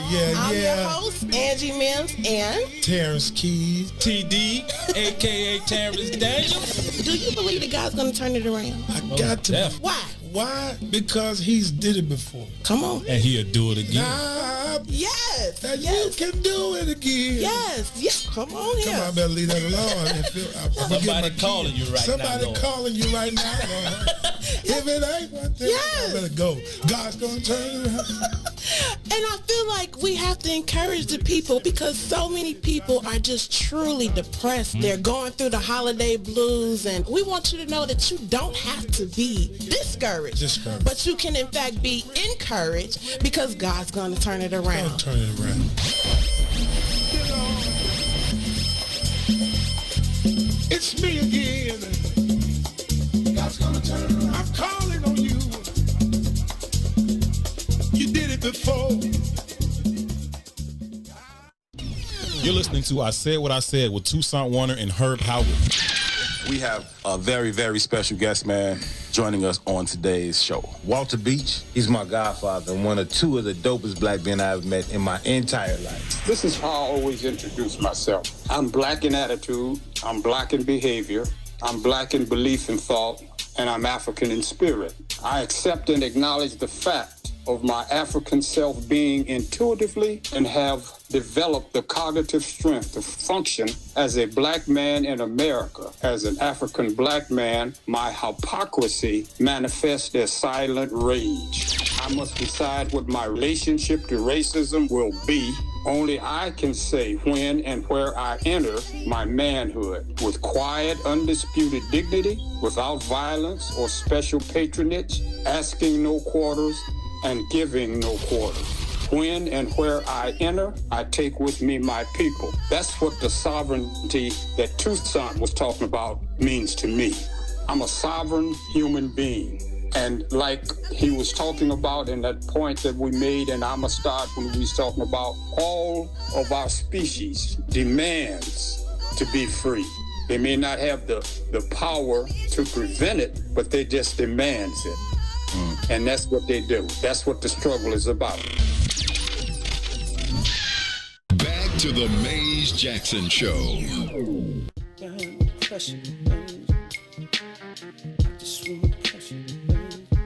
Yeah, man. Ideas. It's ideas, man. You don't have to find me. I'm walking right behind you. It's so clear to see that you wanna be free. You don't have to find me. I'm walking right behind you. It's so clear to see that you wanna be free. Let's go. Standing my ground, I can't mess around now. It's like my time is in a bottle, captured by your love. Yeah. Now I know women's got this thing going on. We can't stay around so long, but I wanna come correct. Baby, get your foot off my neck. You don't have to find me. I'm walking right behind thee. Understand clearly that you wanna be free. It's the time that you spend making me think within. Is the trust still beginning? Fade away from beginning of the day. I can see you trembling times, and I can see you wondering mind. Is it me considered? Is you that's with it? See, you don't have to find me. I'm walking right behind thee.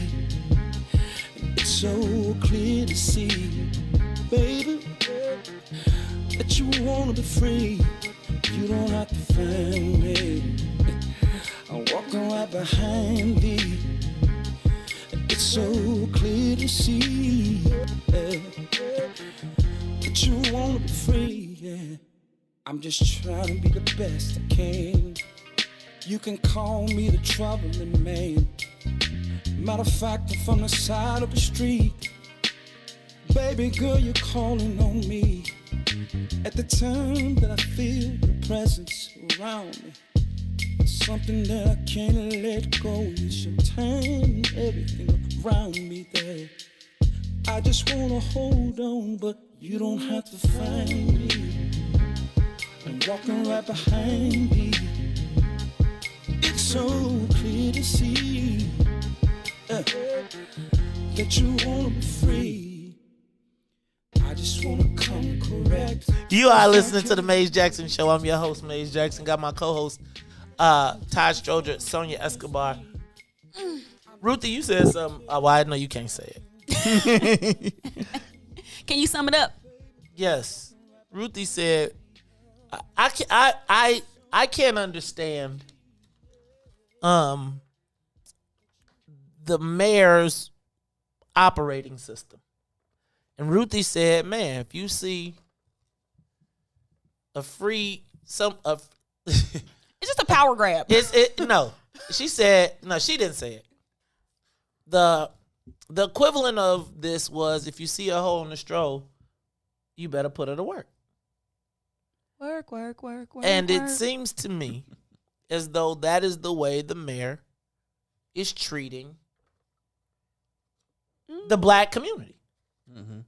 Like, I think she sees we're in a rudderless ship Mm-hmm. with no one really able to stand up. I gotta commend Alderman Leslie Hairston. Yep. I gotta commend Maria Haddon. Leslie Hairston put the ball squarely in our court. But let's go to the mayor's apology. Because wait, you heard her telling everybody they didn't know what they was talking about first, right? Right. And that they were making up stuff and that they didn't have facts. Let's go to the mayor, because immediately following, not immediately, but a couple hours after city council, I think the mayor realized that this wasn't going away.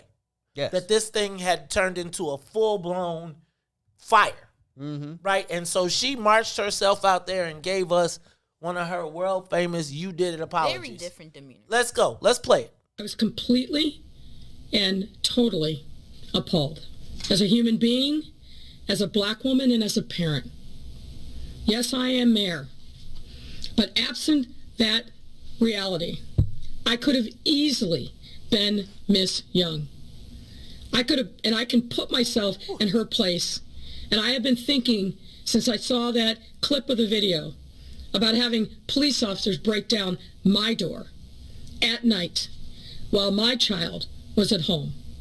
All of that is horrifying to me. If you can hear that my voice is hoarse, it is because I have been unsparing in my comments to all involved in this colossal mess. Miss Young's dignity that she and all of us deserve was taken from her in those moments, and that is simply inexcusable. Her obvious trauma and distress were real, profound, and resonate deeply with me. And we should all be shaken by what she was forced to experience through no fault of her own. Ms., knowing that my words will not change what happened to you and your family almost 2 years ago, I nonetheless... Now, I want you just to go back. We just need a very short piece of her talking, because this was the same day. Y'all remember her talking to Alderman Sigcho Lopez. You got any of that? Just I want the part where she says no facts. You all are wildly, you got it? No? Yes? You like, look, I said I was going to do because I can pull that one up if you want. And then, because I really want you to stay with the apologies and the question and answer. So let me back up. Sonia, I'm sorry. I'm probably got Sonia jumping all over the place. Let's go back then to the question and answer session. But you all remember how the mayor responded to the aldermen who were saying this was wrong. Mm-hmm. She basically shouted them down, told them that it was wildly incorrect, they were spewing incorrect facts, etc. She then, I'm going to tell you, even in this same press conference, well, let's go to this. Let's go to the question. We got the questions? Okay, so then she takes questions immediately following the press conference, the apology. But y'all got to understand that this is why I think the mayor messes up. She thinks we're all stupid. Like, I don't know. She knows you can't do nothing. What black people gonna do to the mayor? Damn. Vote her out, but not right now, I guess. We can't. Let's go to, because CBS 2 was on it. Mm-hmm. They were not playing around. They were straight up like, yo, Madam Mayor, your story does not seem to match up with the facts that happened. And it almost seems as though the mayor does not think anybody else reads but her.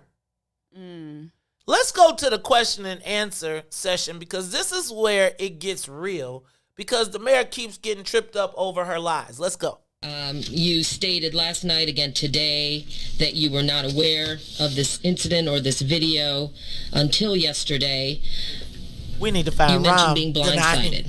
But last year, we talked to your office, and we know the police and law department were discussing giving Ms. Young the body cam video. So how is it you didn't know about it until yesterday? Because it was not brought to my attention. I learned about it when I woke up yesterday morning and started seeing the news coverage. And that's a problem, and I identified that in my remarks. It should never Told your happen. ass.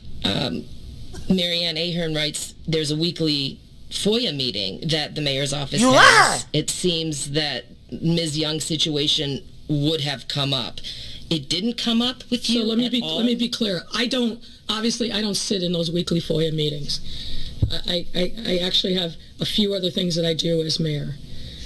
Smart What I ass. know is this, That was just a smart that there ass. was a FOIA request that was put in sometime in the summer of 2019 by your TV station to the Chicago Police Department.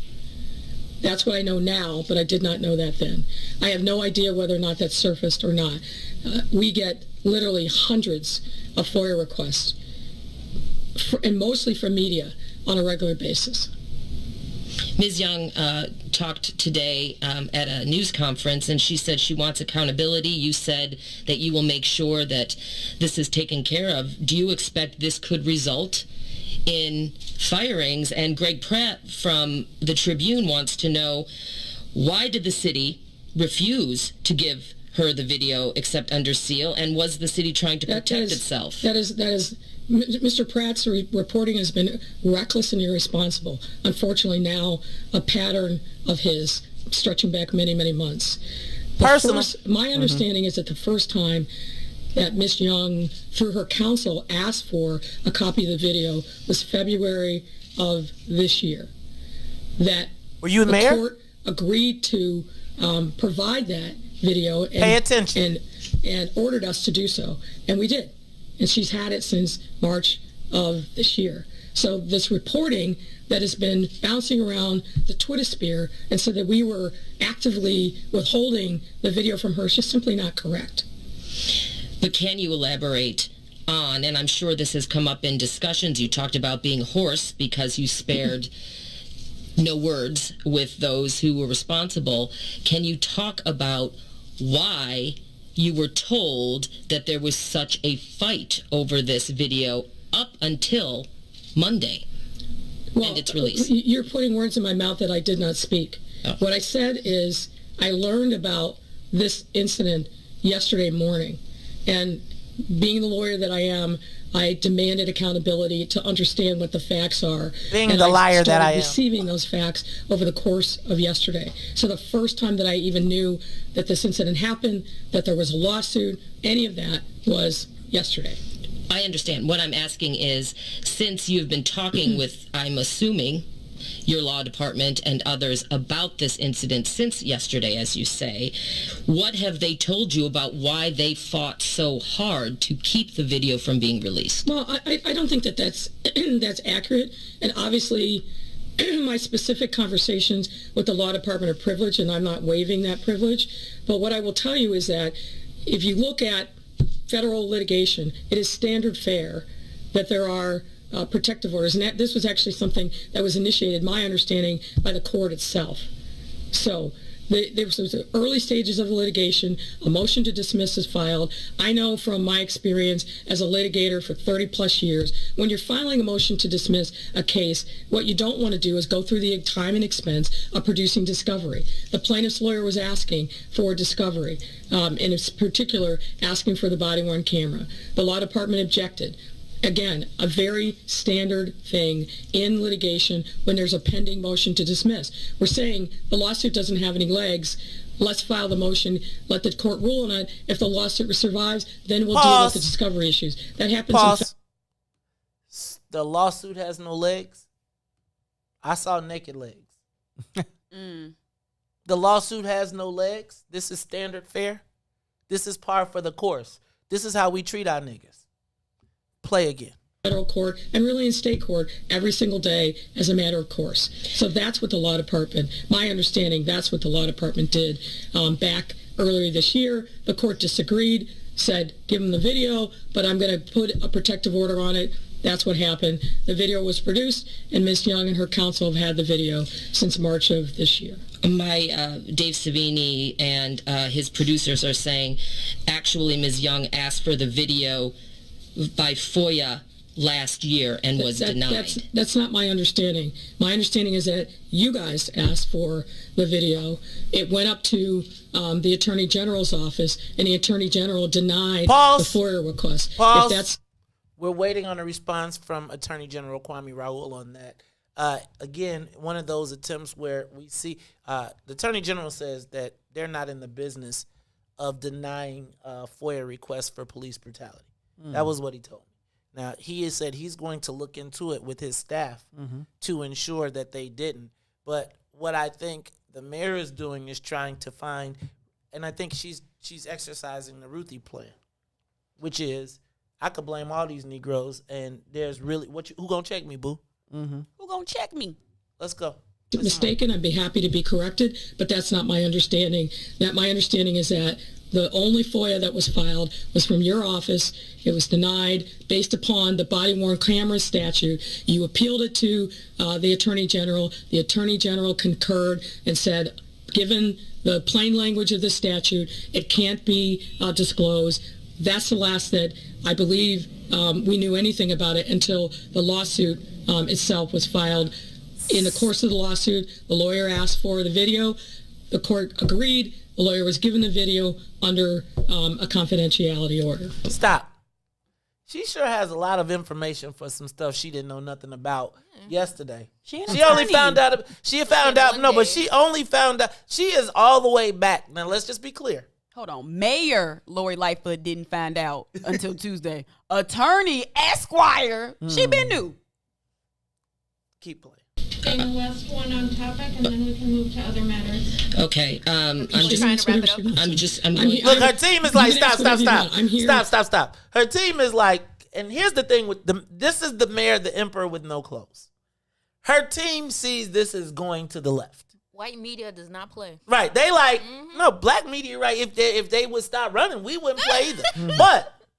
But when you hear the person in the background, go back just a little bit, but when you hear last question on topic, right? Now, you held this press conference for this. This is the biggest thing happening.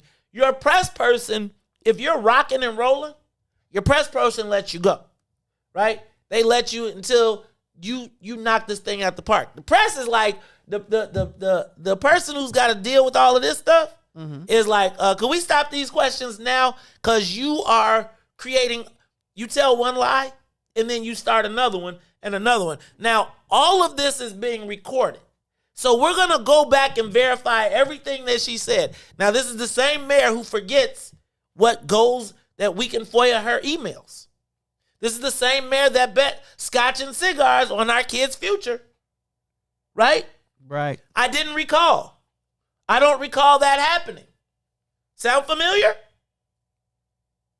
Now, what I'm going to tell you here is this mayor has taken a self-righteous position that I think if this was a white... See, here's the thing. She will be able to get away with this because it's a black woman. If this was a white woman, we all know they would have ran her out of office already. Well, the white people would have been in more of an uproar. Right. Oh, no. Could you imagine a room full of black cops with a senior citizen white woman standing up there naked in handcuffs, and they all looking, and nobody got it? No. And then do you understand they would be lynching the police station? Yeah. The cops would be killing them cops. Yeah, right. No, seriously. And we have a mayor, Ruthie, I'm scared to actually acknowledge what you just said. Which was what? I be saying a lot of stuff sometimes. You do. But that the mayor knows that she has nothing to fear for the disrespect of these black women. This black woman. The mayor ran on a platform of... Never mind. No, say it. I'm just saying she ran on a platform of, hey, I know y'all feel disenfranchised in y'all communities. Give me all the power and I can make it right. And so this is her making it right. Play some more. And we can move to other matters. Okay. She can ask whatever she wants. You can ask whatever you want. I'm here to put the facts on the table since there's been You're a lot lying. of stuff that's been said over the course of the last 24 hours. Okay, Who's well, we would facts? appreciate so Trump? not to get hung up on this point for the next 20 minutes, but we reported, and it is very clear, that Ms. Young filed a FOIA for this video last year and was denied. So my understanding is something different, but I will have my folks take a look at that, and we'll same folks sort who it out. sued? If she filed, she filed. If she And was filed, she denied. filed. I mean, that's part of this too. As I said, that is not my understanding, but if she did, then I stand corrected. And then can you go back to more what I asked you a polite than little she would bit be ago? saying Do all you of them. expect that this matter could result in some city hall terminations? I think that we need to get to the bottom of this. There's an active COPA investigation going on. I obviously wasn't happy about the way that this was handled. I'm here at City Hall. I've made that abundantly clear. I don't expect that ever to happen again. And should it, then I won't hesitate to take action. And on this topic, a question Again. from NBC Network, Shepard Smith's producer. So it may seem more general, but this is from a national perspective. Is the Chicago Police Department saying, I know there's a COPA investigation, saying they are at fault? The police department is at fault. The officers are at fault. It was the wrong house. I don't think that those facts are known at this point, and I don't want to get ahead of the COPA investigation. The lady I was view naked and they had the wrong COPA's house. independence as absolutely essential, and I don't want to get ahead of those facts. My only point is, get it done. It's been a year. Get it done. You campaigned as a reformer. Some people today, critics saying, well, this flies in the face of transparency, of a reform platform. I know you addressed that in your statement, your opening statement, but to those who may, including Ms. Young, who talked about how devastated she was after meeting you at her church, and hearing you talk about these topics, what would you say today to critics who doubt that you are reform-minded and do believe in transparency? Well, I'm not going to convince people who are already convinced otherwise. All of us! What I have done since I've been mayor and what I will continue to do since I was mayor, I think speaks for itself. When I saw the reporting that was happening last year about the wrong address, pointing guns at kids, all these other issues that were reported, I initiated a top-to-bottom review of the search warrant policy. And that review resulted in significant changes, which I outlined here today.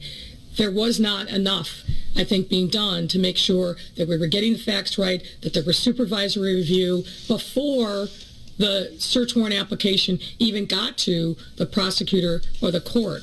I talked to the superintendent again today and told him, because it's happened obviously January 3rd of 2020 before he came on board, I urged him, take a look again. And if there are more changes that need to be made, we will make them. This is about transparency and getting it right. This is about accountability, which I stand for, and I stand by that. There's always going to be critics about everything we do. I got up this morning. Somebody's going to criticize me for that. But this is serious business, and what happened to Miss Young should not have happened. I watched that video in absolute horror. I showed it to my wife.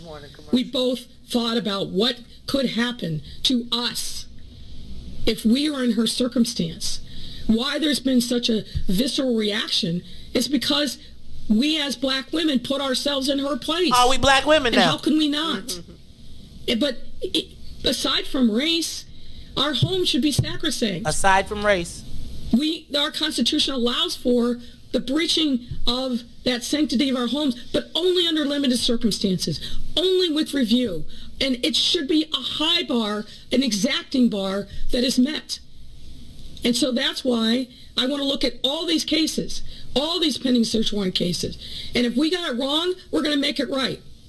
Period. Would you consider halting raids until any potential future oversight is corrected when it comes to officers simply checking not just the address but an apartment number? No, they've got to get it right. But here's the thing that I also know. Right now, today, there are dangerous people in our city who are doing harm in our neighborhoods. You! I also have an obligation to make sure that our neighborhoods, our residents are protected from harm. So I'm not going to do something that I think will make our residents less safe. It's a balancing act, of course, but the controls that we put into place earlier this year, I think are sound. If we need to change them, we will. But what you're asking is, I know that there's a ticking bomb in somebody's house, and I'm not going to do anything to do anything about it. Does that make sense, Dana? I don't think so. I know that there's somebody who's sitting on an arsenal of guns that they intend to use to harm When's the people last time you in our got city. one? And I'm not going to allow the police department to Fear execute a and search scare warrant tactics. to take care of that issue. Law Does and that order. make sense to you? No. Does that so make let's sense have to some you? rationality and some balance. We've got to get this right. The bar has to be extraordinarily high and exacting. But what we can't do is just lay down and pretend that there aren't dangerous people out there in our city. We do have the highest murder rate in the last 20, 30 years. Thanks, Mayor. I can't hear the last part. What she said? I watched that video, and I put myself in that poor woman's place and thinking about somebody breaking Now I want you to find the into your move home. along. You have no idea who they are in the middle of the night. This case was litigated in federal court. The federal judge put in place an order. There's allegations that she has violated that. There are allegations that she violated. That was the day before that she violated, and now she's outraged. Hey, y'all. Black people, can I get a response? I would just like to hear from you. Like, honestly, if you are out there and you are listening and you can get to a phone, give us a call, 872-259-7474. 872-259-7474. I would really like to hear what Black Chicago thinks and how we respond to this. It's the Maze Jackson Show. Maze, Ruthie, Sonia, and Todd. We'll be back. The Maze Jackson Show will be back after this break. Chicago great, Simeon legend, University of Illini legend. ILL, baby! Man, flying Illini, man, that's a Dick Vitale. I don't think he could have stated it any better. NBA great. It's always great to have a Chicago basketball icon, hoop legend, the one and only Nick Anderson in the building. Nick, how you feeling, brother? What's going on, fellas? From that day I got drafted till we are sitting here in front of each other today, I'm thankful and I'm grateful that my mom has never worked another day in her life. People don't know. I can remember the conversations that me and Benji used to have all the time, that we were going to buy our mom a big house and a pretty car. It was so unfortunate that he wasn't here to live out that dream, but I lived out the dream for me and him. As you know, Benji wore number 25. I wore number 25 my entire college career and my entire NBA career because of Benji. You think about all the guys that came out of Simeon and went down to the U of I that wore number 25 after me at the University of Illinois. And then you have to give love to Newt, Juwan Howard. He wore number 25 at Michigan. We carry that name on. That legacy is still being carried today. It is. It absolutely you is. see D Rose wearing 25 now. It's special. That means something to me, and that's something I will always carry with me. The guys at Simeon that wear 25, all of the guys at Illinois, Deion Thomas, Brian Notary, all of those guys up until now. And like you said, in the league, we see Kendrick Nunn. Jabari had number 25 stitched in his shoes when he played for the Bulls. Yes, sir. It's a Chicago thing, man. I feel like we wear Benji, however we can represent Ben Wilson, we do it. I remember Common, one of his famous albums, I think it was One Day of the Law Makes Sense or something, and he had a whole 4 bars about Ben Wilson, and it kind of just took me back. It's like anytime you hear a new Ben Wilson story, or anytime you hear the name Ben Wilson, it just resonates like none other. So I'm glad that you were able to, start that whole, and I don't even want to call it a trend because it's definitely more than a trend, Oh, exactly. It just carry on. One of the greats, one of the special ones. He will always be talked about. He will always be brought up in conversations somehow, some way, and because he was special. He was just a special guy, not only basketball-wise, but a human being. He was just a special dude. I still remember what I was doing and where I was at that day all that went down. I remember it like it happened yesterday. Mm-hmm. I just can't forget it. You know, being outside, like across the street at the candy store or something when all of that went down.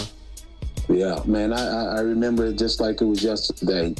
And, boy, the way how dark it got in a few seconds, it was, whew. Yeah, just to man. think about it, man, it just brings a dark cloud over your head. Call in and say it with your chest. 872-259-7474. That's 872-259-7474. Give us a call and say it with your chest. 872-259-7474. You are listening to the most dangerous show in the morning. This is What's in It for the Black People Radio. Maze Jackson. Maze Jackson, the most vociferous advocate for black people in the world.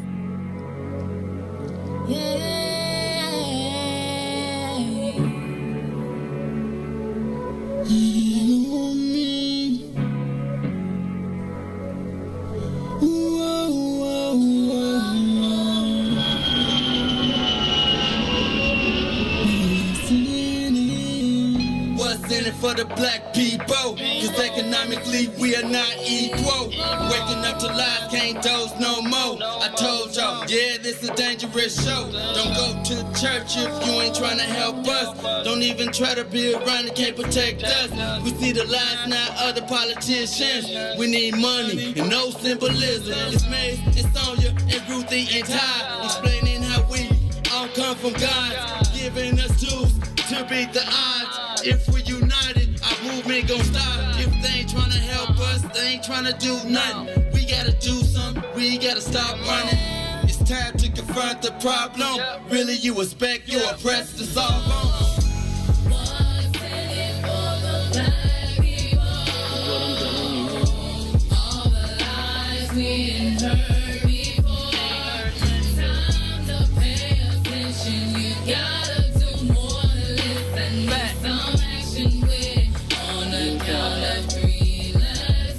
Wake up, Chicago. Wake up, world. This is the Maze Jackson Show. I'm your host, Maze Jackson. Got my co-host, Todd, Stroger, Miss Ruthie Morris, Sonia Escobar. Y'all, I want to talk to y'all.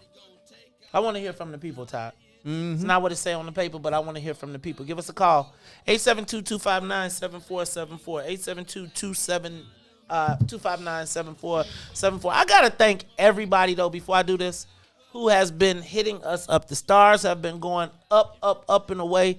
Also got to say, shout out to Boosie again. Boosie Latham be like, let me put it down for y'all. Shout out to, let me say, what's up to Constance Willis. Constance, thank you for being a supporter, as well as Angela Williams.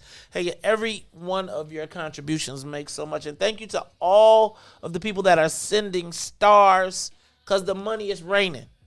It's raining. And I'm going to tell you, I appreciate every bit of it, but I really appreciate it more because we want to bless our talent and personalities and board ops and all of the people that make it happen for Christmas. Now, I ain't no big Christmas man, but I do think that every one of these people get up and give it their all. They put themselves on the line, even if we don't always agree with everybody's opinion. I think we are the most dangerous black media outlet in the state. And it's like, quite frankly, most people want to starve us out. And so we really depend on you all.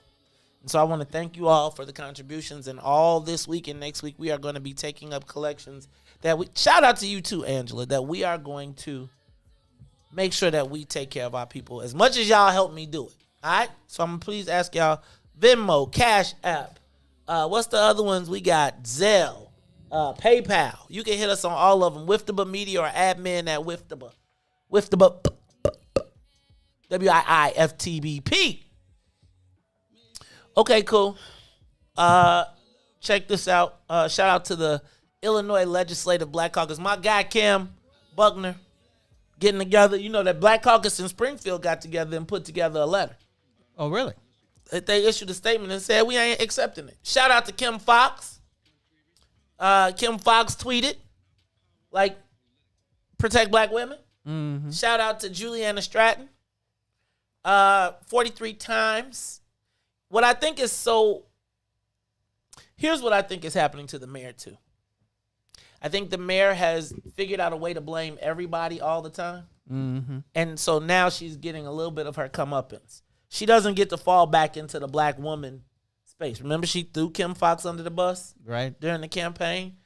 She threw Kwame under the bus. She throws everybody under the bus, and now she don't really got. I mean, I think all of the things that we have seen from her are coming to full fruition. That's why you don't see her with any allies. Not right now. That throwing under the bus technique usually lasts like a year, a little more than a year, and then the press get tired of it and they start asking you different questions. Like Loki, it probably would have worked, but in this social climate, though, it ain't gonna fly. Yep. I'm gonna tell you, and let me tell you what the other part is that's so good about this, and we're gonna take your calls. What other is good about this? Oh wow, we got calls. Dang.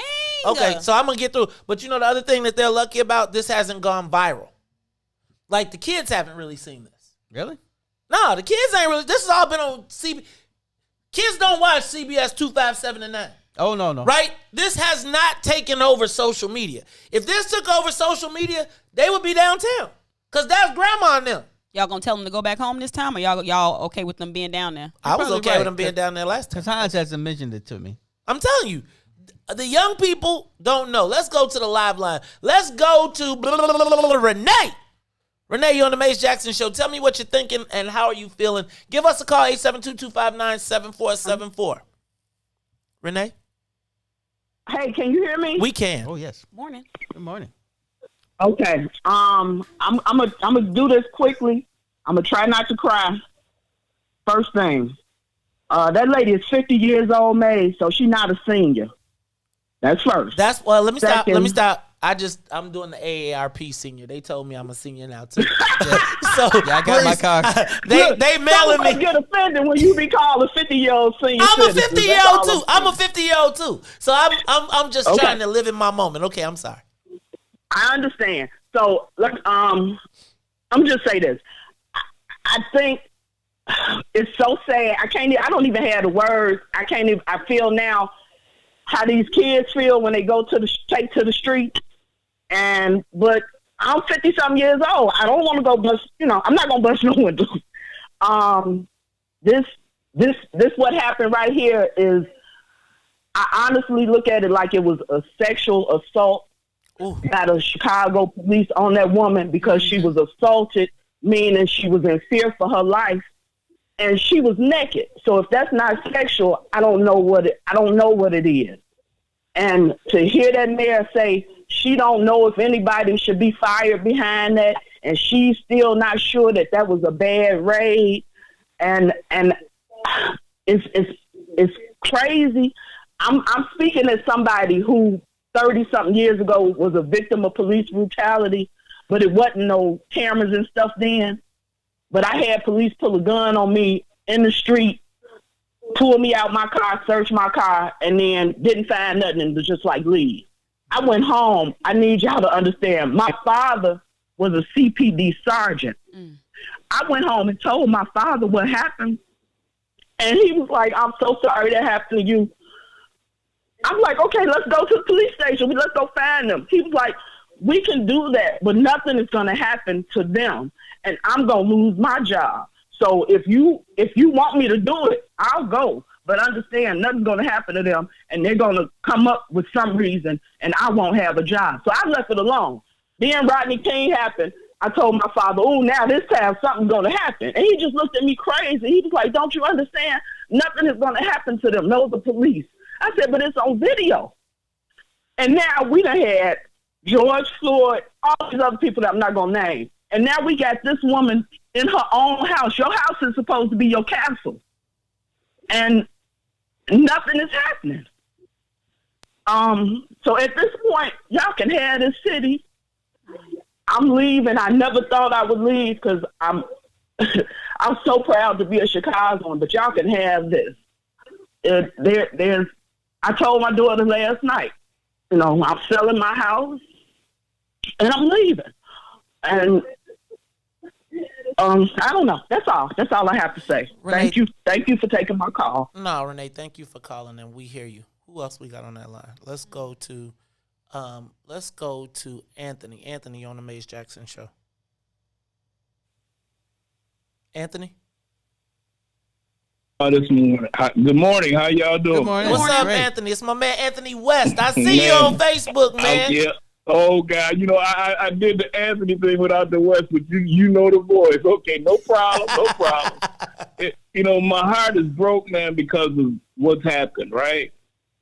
And if we back up 1 year ago, they weren't even using those body cameras.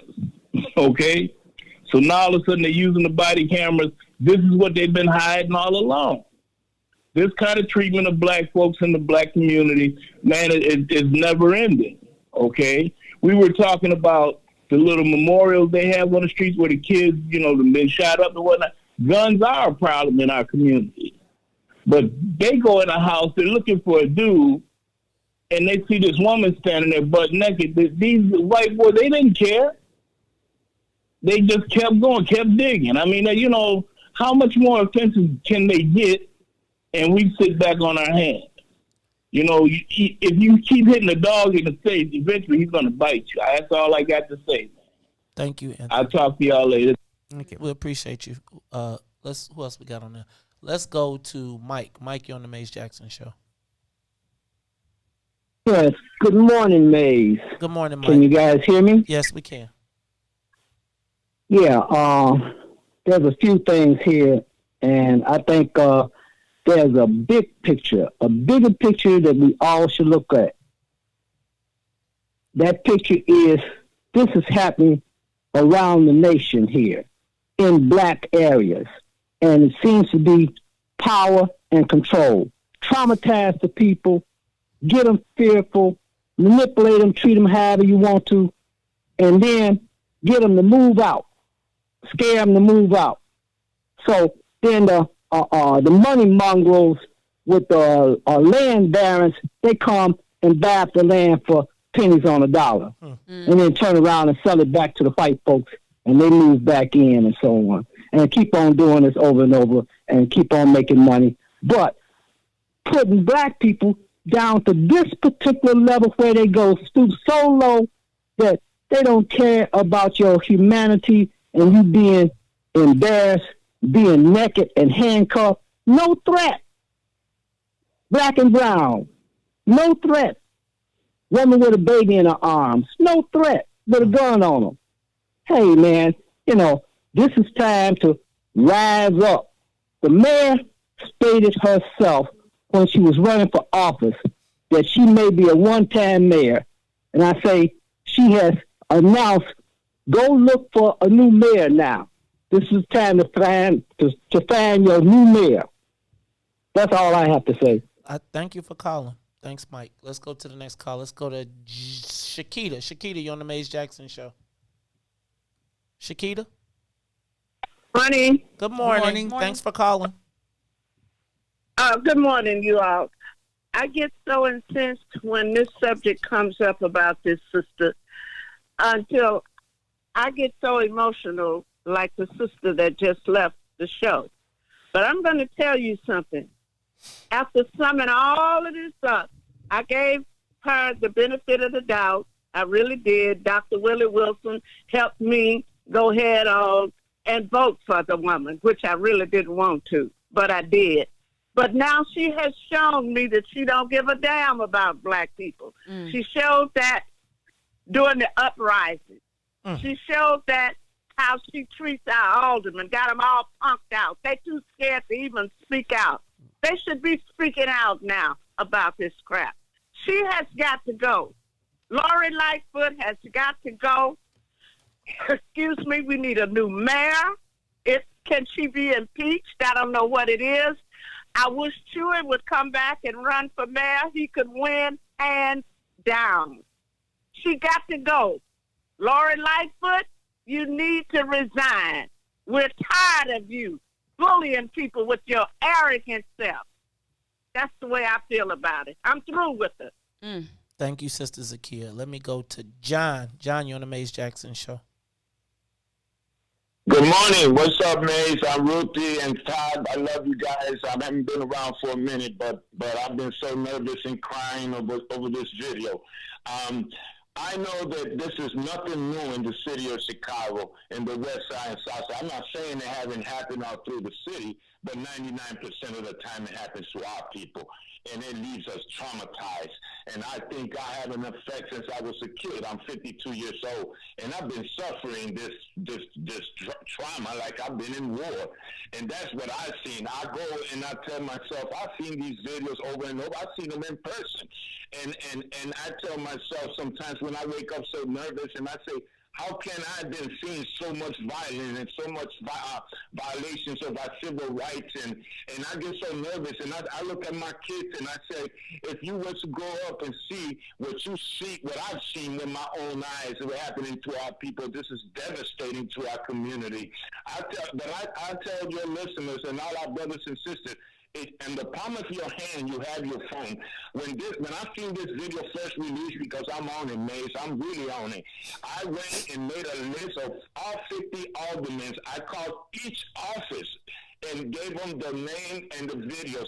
I called every Senator, Collins, Ms. Flower, David, Bobby. I called all our leadership, and I told them, hey, have you guys seen these videos? I did 74 calls. You and our listeners have it at the palm of your hand. You don't have to go nowhere. You could call Attorney General Kwame from the palm of your hand. You have all this information. Call them, flood them with calls. And I called them, and can you believe out of 74 representatives and 50 aldermen, only one chief of staff has seen this video?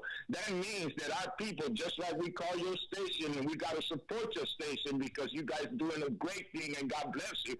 But we also got to call our leadership, because they seem to be arrogant sometimes and forget that they did by our vote, just like we voted for Lori Lightfoot, and I walked on 79th Street and we shut down the damn Ryan, and she said all the good things she was going to do, like no other mayor was here before, and we believe that. I love you guys, man, and keep up the good work. Thank you so much. We appreciate you. Let's go to Jacob. Is he still there? Jacob, you there? So we're checking to see if he's still there. Look, y'all, give us a call, 872-259-7474. We're trying to get caller feedback on what is happening. What do you think? Hold on, Jake. We are trying to get your caller feedback on how you feel about what happened to Anjanette Young, the mayor's response, and is this equivalent to Laquan McDonald except she lived? Give us a call, 872-259-7474. Jacob, what's up, brother? Yeah, man. I seen her press conference. She done messed up her whole future in politics with that one press conference. She lied through the whole thing. She said she briefed the incoming chief, the guy from Dallas. She said she briefed him on the situation. So how could she sit up there? Then she talked about that she knew if they know about it in February. Then she gave it to him in March. And then she gonna just say that bold-faced lie. I didn't know nothing about it until yesterday. Now, this is not just a local Chicago thing. This thing is taking fire across the country. Has it? Is going viral. Is the country, do other, because, I was just thinking, Jacob, when during the uprisings in Chicago, there was all types of craziness going on for the black community, and the white liberal press just gave her a pass on everything and made it like she was great. Is this thing happening? Are people across the country actually talking about this? This is happening. This is happening. It's just got a slope. It just happened yesterday. She messed up yesterday afternoon when she did that press conference. Then yesterday when she did also late afternoon, she was on the other station, right? And she was like, now she was talking about she was going to fire some people. She was going to do this and do that. But what she had done is just forced her whole political. I thought she probably would have did something else anyway. Probably got a second term and probably could do something else. But she messed up with all the lies. She think people are stupid. You know what I mean? She left there looking like Beetlejuice. All right, man. Thanks. Do you think white people care that much though? Like, do white people? I think she's made her career on really I think she's been able to stand on top of the black community and keep us in the can, right? So she gets to kind of play both sides of the middle. Let's go to Courtney. Courtney on the Maze Jackson Show. Good morning, Maze. Good morning, Courtney. Hello. You're there. We How got are you. you? We're great. How are you? Thanks for calling. Good, good. What I wanted to say, Maze, and I don't really ever hear anybody else say it, but this is just my observation, and I am a senior. Maze, when a black person marries or sleeps with a white person, just from watching all these years, I've been watching since I was 18, we don't have anything coming from those people. When you look at it, if your mother black, your daddy black, your mother white, who is your allegiance with, Maze? Lightfoot is Rahm Emanuel. She is Mayor Daley. She's the one before them. And she don't give a damn about that black woman. And I want to say one more thing, Maze. A lie will not stand no matter where you put it in this universe. It's going to be exposed. And I don't understand, is this a Black Matter issue? I'm really confused about Black Matters Live Matter. I don't understand how that goes, Maze. And thank you for everything. Thank you so much. And just so we're clear, just got word from the Attorney General's office. They did not deny the request. The city asked them, and they upheld the city, but they did not deny the request. They had nothing to do with denying, and they actually encouraged the city to honor Mrs. Young's request. Right? So that's from the Attorney General's office. Let's go to I'm going to go to my guy, Israel. Israel, you're on the Maze Jackson Show. Talk to me, man. Hey, what's up, Maze? I don't know if this is the same Israel you think it is, but yeah, I'm just tripping. It's amazing how we just keep on falling to the same trick bag. The same trick bag over and over again. I've been listening to your show. I've listened to VON for years, and I sit back and listen to what's his name, Matt. And how he just glosses over stuff. It's irritating. It's disgusting. They had the mayor on there yesterday, and it took Kim to ask a hard question. It's like they're in the mayor's pocket. It's really aggravating. I mean, you sit back and you look at how they're doing stuff. She should step down. But that's the thing. Step down to what's going to be next. Because it's going to be some more foolery, some more foolishness. It's going to take the Most High God to take this thing over, because we're scraping the bottom.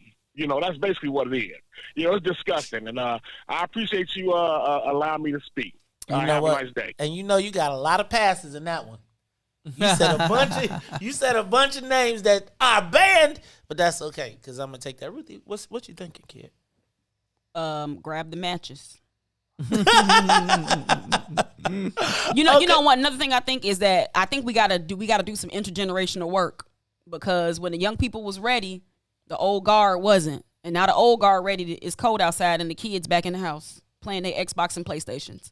Ooh. So we need some intergenerational work with this if we really gonna have a revolution. That's why. Ruthie be making me mad sometimes. She ought to be thinking she knows something. Go to Jay. Jay, you on the live line, man. What's up? Ruthie around here thinks she's smart or something. Good morning. Thanks for taking my call. I want to say, first of all, I agree with one of your callers. This isn't really a black or white issue, but it seems that black people keep getting, the worst end of it, these raids. They should be, put into policy to make illegal. They should be outlawed, because black people keep getting the worst end of it. They go to wrong addresses. I've even heard of them raiding places where the person was already in jail, and the person that was in that residence at the time didn't even know who that individual was. So that's the point I wanted to make. If the mayor is not talking about outlawing these raids, She ain't talking about nothing. Didn't you hear And she if said you we wanna got catch people these with persons- bombs? One other thing, sir. If they want to catch these persons, if they got, if they know how this person look, they got their identity. Stand outside, sit outside the apartment and wait for them to show up. If you know where they work, sit out there and wait for them to show up. But going into these places because you got children in these places, I mean, they make too many mistakes.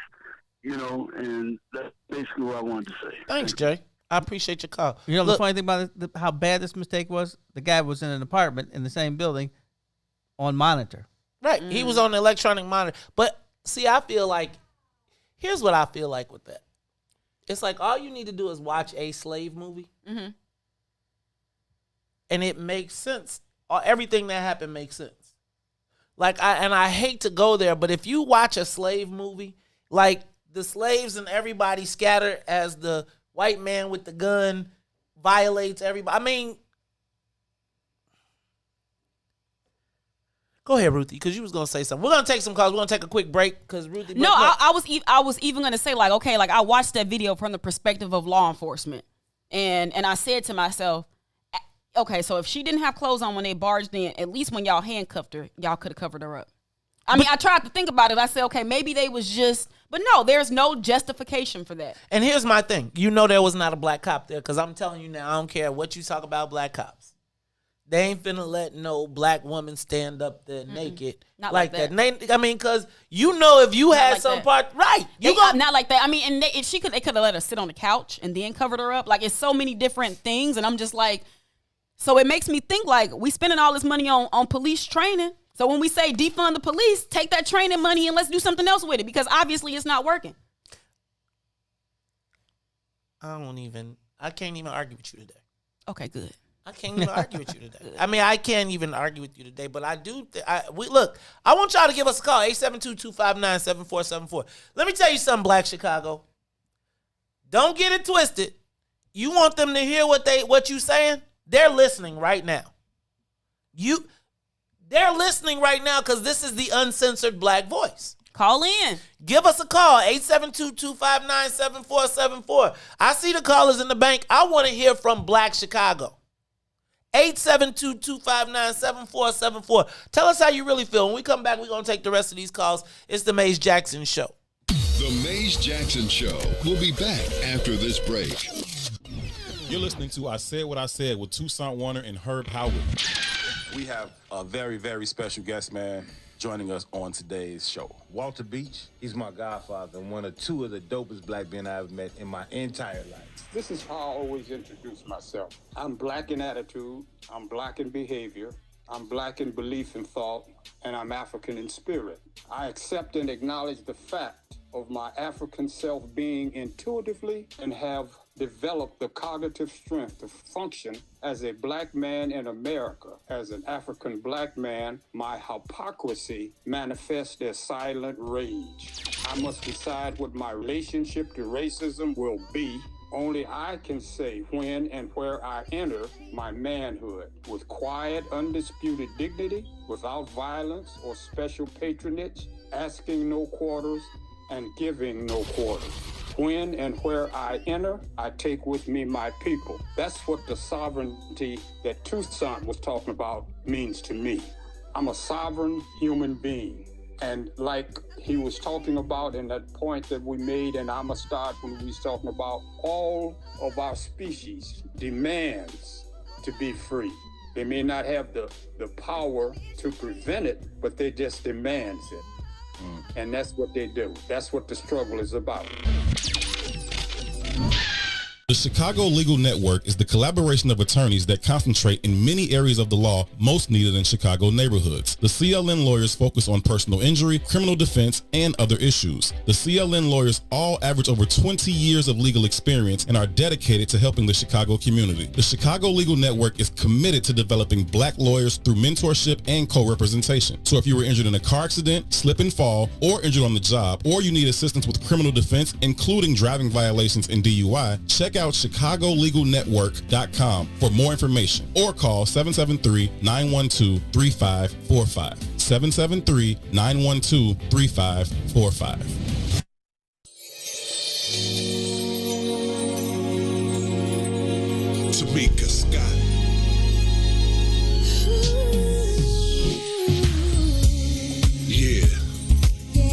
As we take this journey through life, we face trials and tribulations. But just know, the enemy is not gonna win.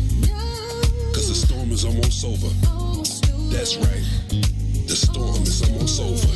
Don't you give up, you come too far to turn back now. Hold your head up, it's almost over. So set up to take you to your destiny. It's gonna be alright. Everything happens for a reason. Yes, this is your season. Just keep on believing. Blessings you'll be receiving. Oh yeah, oh yeah. It will be alright. Throw your hands to the sky, lift your head up high. The storm is almost over. Everything's gonna work in your favor. You don't have to worry no more. What you're going through won't last. It's a test to take you higher. Just keep the faith, hold on, believe. Storm is almost, keep on moving. Don't let nobody stop you, no. You're getting closer. Almost over. You're a soldier. Now fight your way to victory. It's gonna be alright.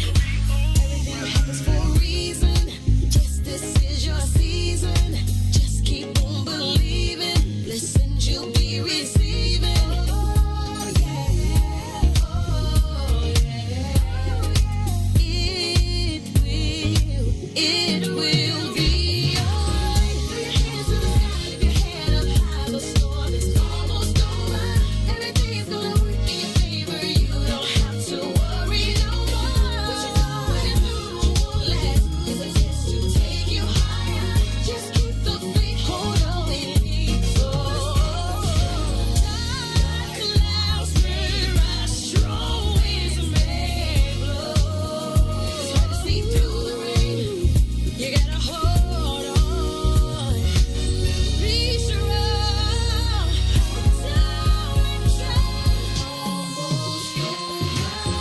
You are listening to the Maze Jackson Show. I'm your host, Maze Jackson. Got my co-host, Todd, Stroger, Miss Ruthie Moore, Sonia Escobar. Hey, y'all, I want to hear from the people. So I'm going to go, look, this is y'all half hour. I'm going to ask Black Chicago, give us a call, 872-259-7474. I don't want to hear what Todd got to say, no way. No, I'm just joking. I want to hear from y'all. I want to hear what everybody's got to say. But Black Chicago, you know that when they want to get the real dirt, they listen to y'all here. Because they know they'll sense, at the other places, they'll hang you up if you say something about the mayor. So let's go here. Let's go to Diane. Diane, you on the Maze? We got two Dianes? Diane and not Diane Square. Diane, first Diane, give us a call. What's up? You on the Maze Jackson Show. Diane. Hi, is this that Diane? Yes, this is that Diane. All righty. Good morning, all. Good morning. There is so much that crosses my mind. I have listened to you for a long time, Maze. I had to Google to find out where you had went to. I did find out that you were on the 1580 station, so I have you on some mornings in the bathroom. In the bathroom, the kitchen, Facebook. I just turn on everything. So if numbers count, you have about 3 or 4 numbers in my house every day. They count. We thank you so much. My heart aches when I think about what happened to our people. I think that we go through PTSD as Black people, and I think the government should give us veterans pay. I believe that Lori and Preckwinkle, when they were running, I don't live in a city, first of all, so I couldn't vote. But if I had to vote, if I stayed in the city and I had to vote for either one, I don't know if I would have voted. My daughter lives in the city, and I told her that's a tough decision you all have to make. I would not have voted for either one. I knew that Lori was going to be a one-time mayor. She's shown that over and over and over again, but I said it before she ever won the race. When I said my heart ache, a lot of times I am a person of faith. I believe in salvation. You tickle me when what's your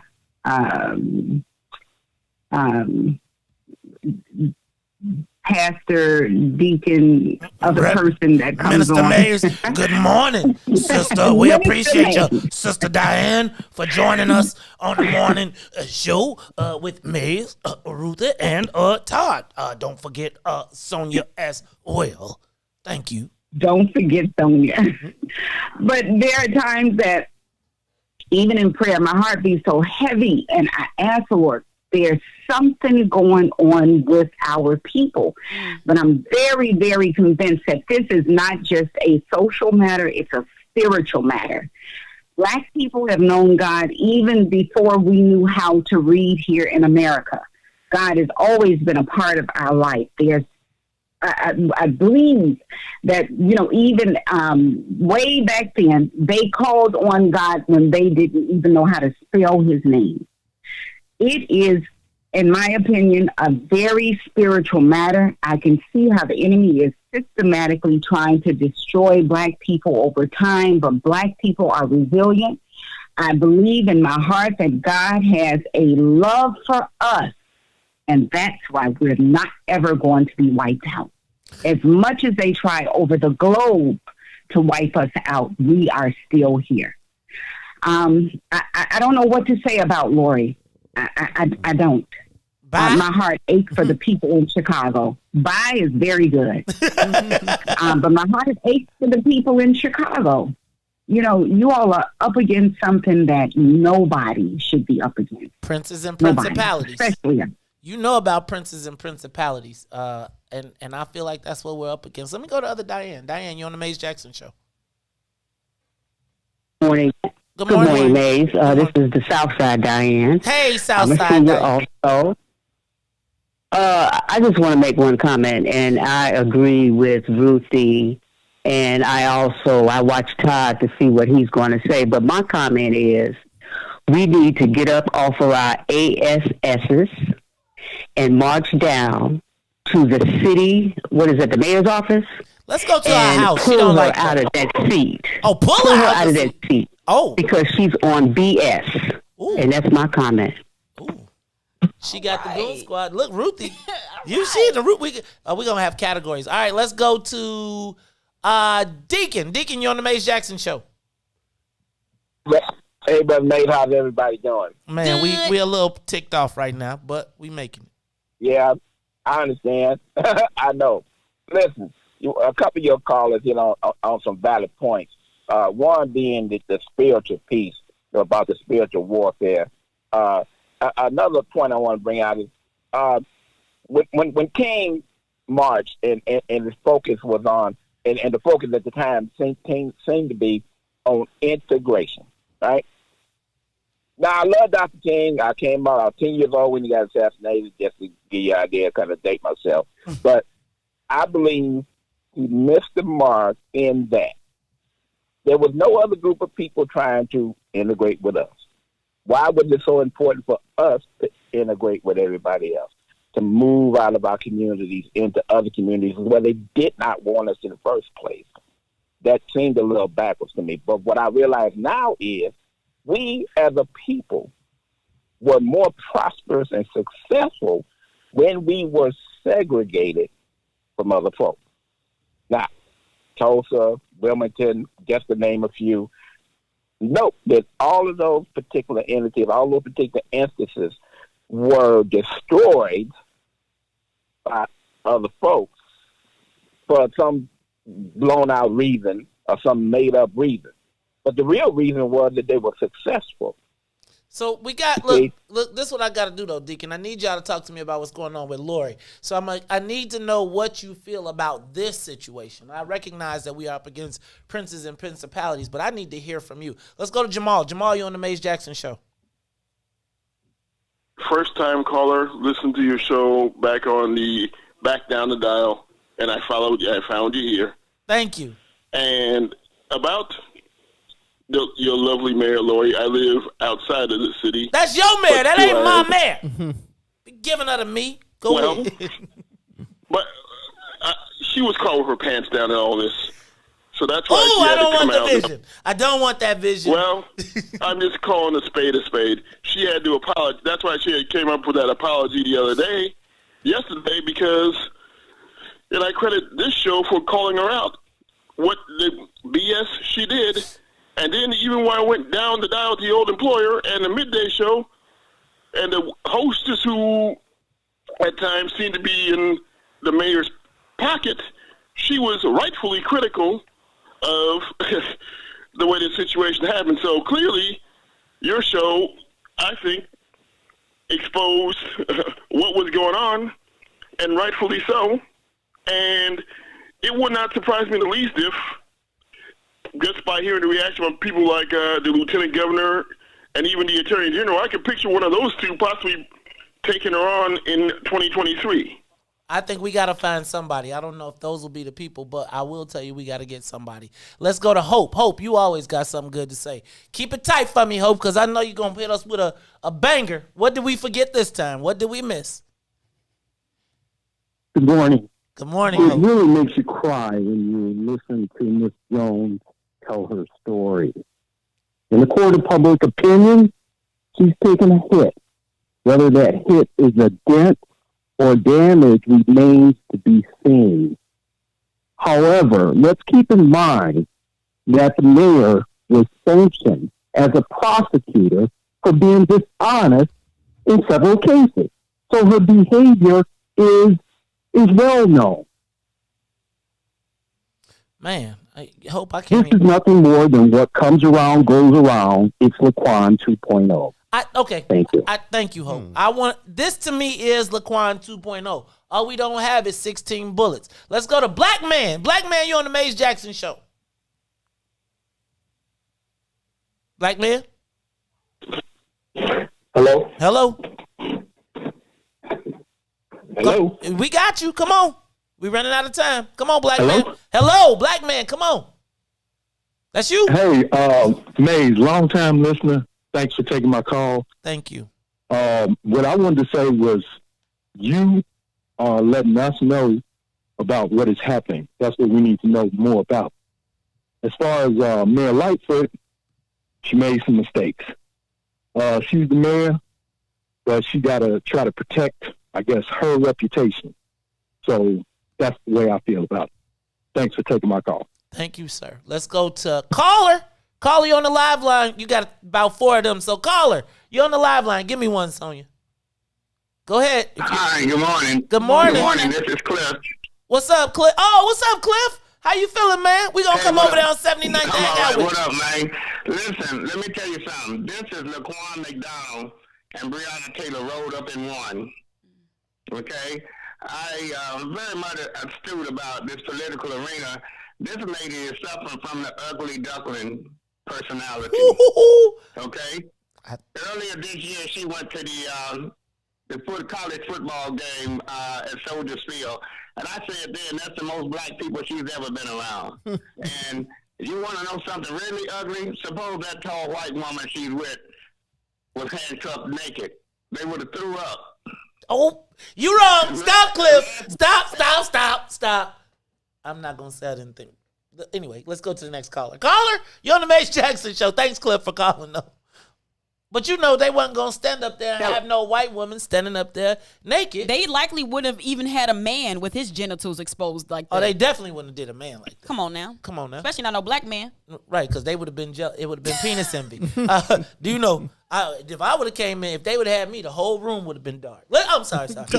Hey, go to the live line. Go ahead, caller. Hello? We got you. Come on, talk to us. Hello? Hello? Do you hear me? Yes, we do. Come on.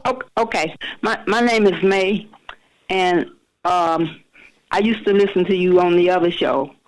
I wanted to tell you that basically this information is all over because I got the information through a group text from my daughter, and she lives in Texas. So she got the information before I actually saw it on the news here. And I think Mayor Lightfoot should be a one-time caller. I mean, a one-time mayor. Because I never thought she was for us in the first place. In fact, I didn't even vote for her. So that's my message. Thank you, May. Let's go. Thank you so much, May. I appreciate you. Let's go to Roosevelt. Roosevelt, you're on the Mace Jackson Show. Hi, Mace. I think it's a travesty to justice what has happened. We have been dehumanized to a level that is unspeakable. We can't let this go by. Furthermore, the most obvious thing I noticed when this event occurred, that they never read her Miranda right. They immediately seized her and handcuffed her. And that's it. Thank you for carrying this message. It need to be, we need to fall behind this one. We can't fall any lower. Thank you for taking my call. Thank you, Roosevelt. Let's go to Natalie. Natalie on the Mace Jackson Show. Oh, good morning. Good morning. I'll be brief. Okay. Number one, the mayor keeps changing her story and she's getting caught up in her lies. Number two, she has no empathy for this woman because she doesn't care. She was very dismissive, saying she told them to go ahead and settle, as if throwing some money on her, as if this woman was a stripper, will make it all go away. Well, it won't make it go away. We need to make the mayor of the city of Chicago go away by demanding she resign, because she's a proven liar. She's manipulative. She name calls. She's vulgar. She's nothing that represents a city that should be moving forward. I didn't vote for her. I didn't vote for Rahm Emanuel. But if he were to run against her, I would vote for him. Damn! He's another Daniel Cameron. He's another Daniel Cameron.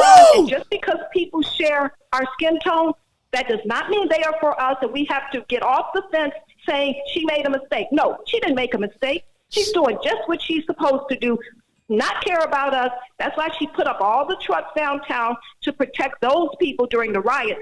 What happened to the police officers during the raid when they were sitting around while all the looting was going on in Congressman Rush's office? What happens to all these officers who do all these things? Why aren't they reprimanded? Why aren't they suspended? I can tell you about that one. That's where we should be going. Why aren't they being disciplined?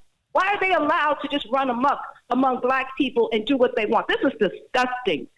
And she needs to resign. You know, it makes me think of like when you say when they run amok amongst the slaves. Did y'all watch, what's that movie with Janelle Monáe? The movie with Janelle Monáe when she went back in time as a slavery. It's pretty new. I can't think of the movie. Anyway, it was Antebellum. Antebellum, yeah. Antebellum, in there, they had times when the soldiers would come and then they could go run amok among the black slave women and do rape, rob, and pillage as they wanted to.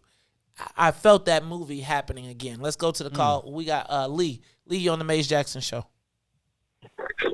Hey, good morning to the entire team, Ruthie, Todd, Mace. As always, I called, man, and I'm still waiting on you to put out the announcement where we're going to come together and create a new, I won't say a new party, but we're going to tap into all of this great talent and basically shove everybody out of office. I mean, I know that I would run if I just had someone to kind of give me the 411 or the ins and outs. I'd run in my ward, and I'm sure there are a lot of other people who would run. Go ahead. I'm sorry. Third. Hey, so my point is, stay still. Stay still. Hold on. It might be something there. Go ahead. No, I'm just saying. So I listen to you guys and we talk, and I know we do a lot of it in jest and some in seriousness. But overall, man, I think that we have to come up with a plan on how we're going to start putting fear in the hearts of the aldermen and the elected officials and move them out when the election time comes, where we have this young talent, this hungry talent that can come in and start changing a lot of the things that we're encountering. Because like you and me, we're the same age. We know this is 40 years, man, 30, 40, 50, 60 years of this. Todd can attest that, men like his father, they're a rare breed where they put the black people first. So I'm saying if we're going to keep doing this, then you need to come on out, man, and say, look, you guys, we're meeting up. I'm going to show y'all all that I know, how to fundraise, how to get out and get these signatures, and the ins and outs that no one will tell you, because there is no book for dummies on how to run for alderman. So you pretty much got to hope that someone is benevolent to you and give you that information and help you along the way. So if they don't, you're pretty much going to go at it against a Goliath, and it gets intimidating. So I hear everything you say, all the knowledge you put out on the air, Ruthie and Todd and all of you. Between the three of you, man, come on, you guys could create something, man, where you separate the haves from the have-nots, and those that really want to get in this muck and get dirty with these people and change this system. Because even we get rid of the mayor, we still got the aldermen, and a lot of them are toothless. They tits on a bull. So I mean, if we're going to do this, man, let's get in this with them so that these type of raids, these type of incidents, the Laquan McDonald's, we have people who will come out and release these tapes and say, look, you guys, I need all of y'all to come out and protest. So I'm waiting on you to do it, man. And when you do it, I'm the first one in line. So you guys have a good weekend. Merry Christmas, man, and Happy New Year. Thank you. Thank you. I'm gonna call it right there. We're gonna call the show right there. I'm gonna leave it right there. Any closing thoughts? I wanted the names of these officers. Oh, Ruthie wants the name of the officers. I don't think they do that, do they? I think that they should be. I feel like they should be put on suspension, like right now. Like whatever power that they have within the police to do it, and let them fight. But there needs to be something. I think, like Doc said yesterday, I think it starts with the supervisor. Supervisor was at the party. Yeah, the supervisor, which would probably be a sergeant. I think those police need psyche valves. I think those police need to walk around naked on the south side. Happy birthday, Sadiq. Hey, y'all. Oh, is it Sadiq's birthday? There, you know, what's today's date? Oh, that's right. I know that. All right, y'all. Look, he'll be in today, too. So check this out. Todd, you had your last word. Did you have something to say? Oh, no, I did want to say that if you want to run someone for mayor, you start now. You don't start 2 months before the election. Right. And you know the mayor is right now listening to the show trying to figure out which one of y'all is going to be. Sonia Escobar. Ruthie about to go be the feds. Go ahead. Well, there, my cover's blown now. Sonia, you got anything you want to say before we go? Man, you had to cut all that clips up. Sonia, thank y'all for all these comments today. Thank you for the comments. Thank you for the concerns. Rolling. Let's make sure that we do not let this thing die. So I'm going to keep this up, right? Because I feel like the whole thing is let it die down. The Negroes will calm down. Mm-hmm. We should not.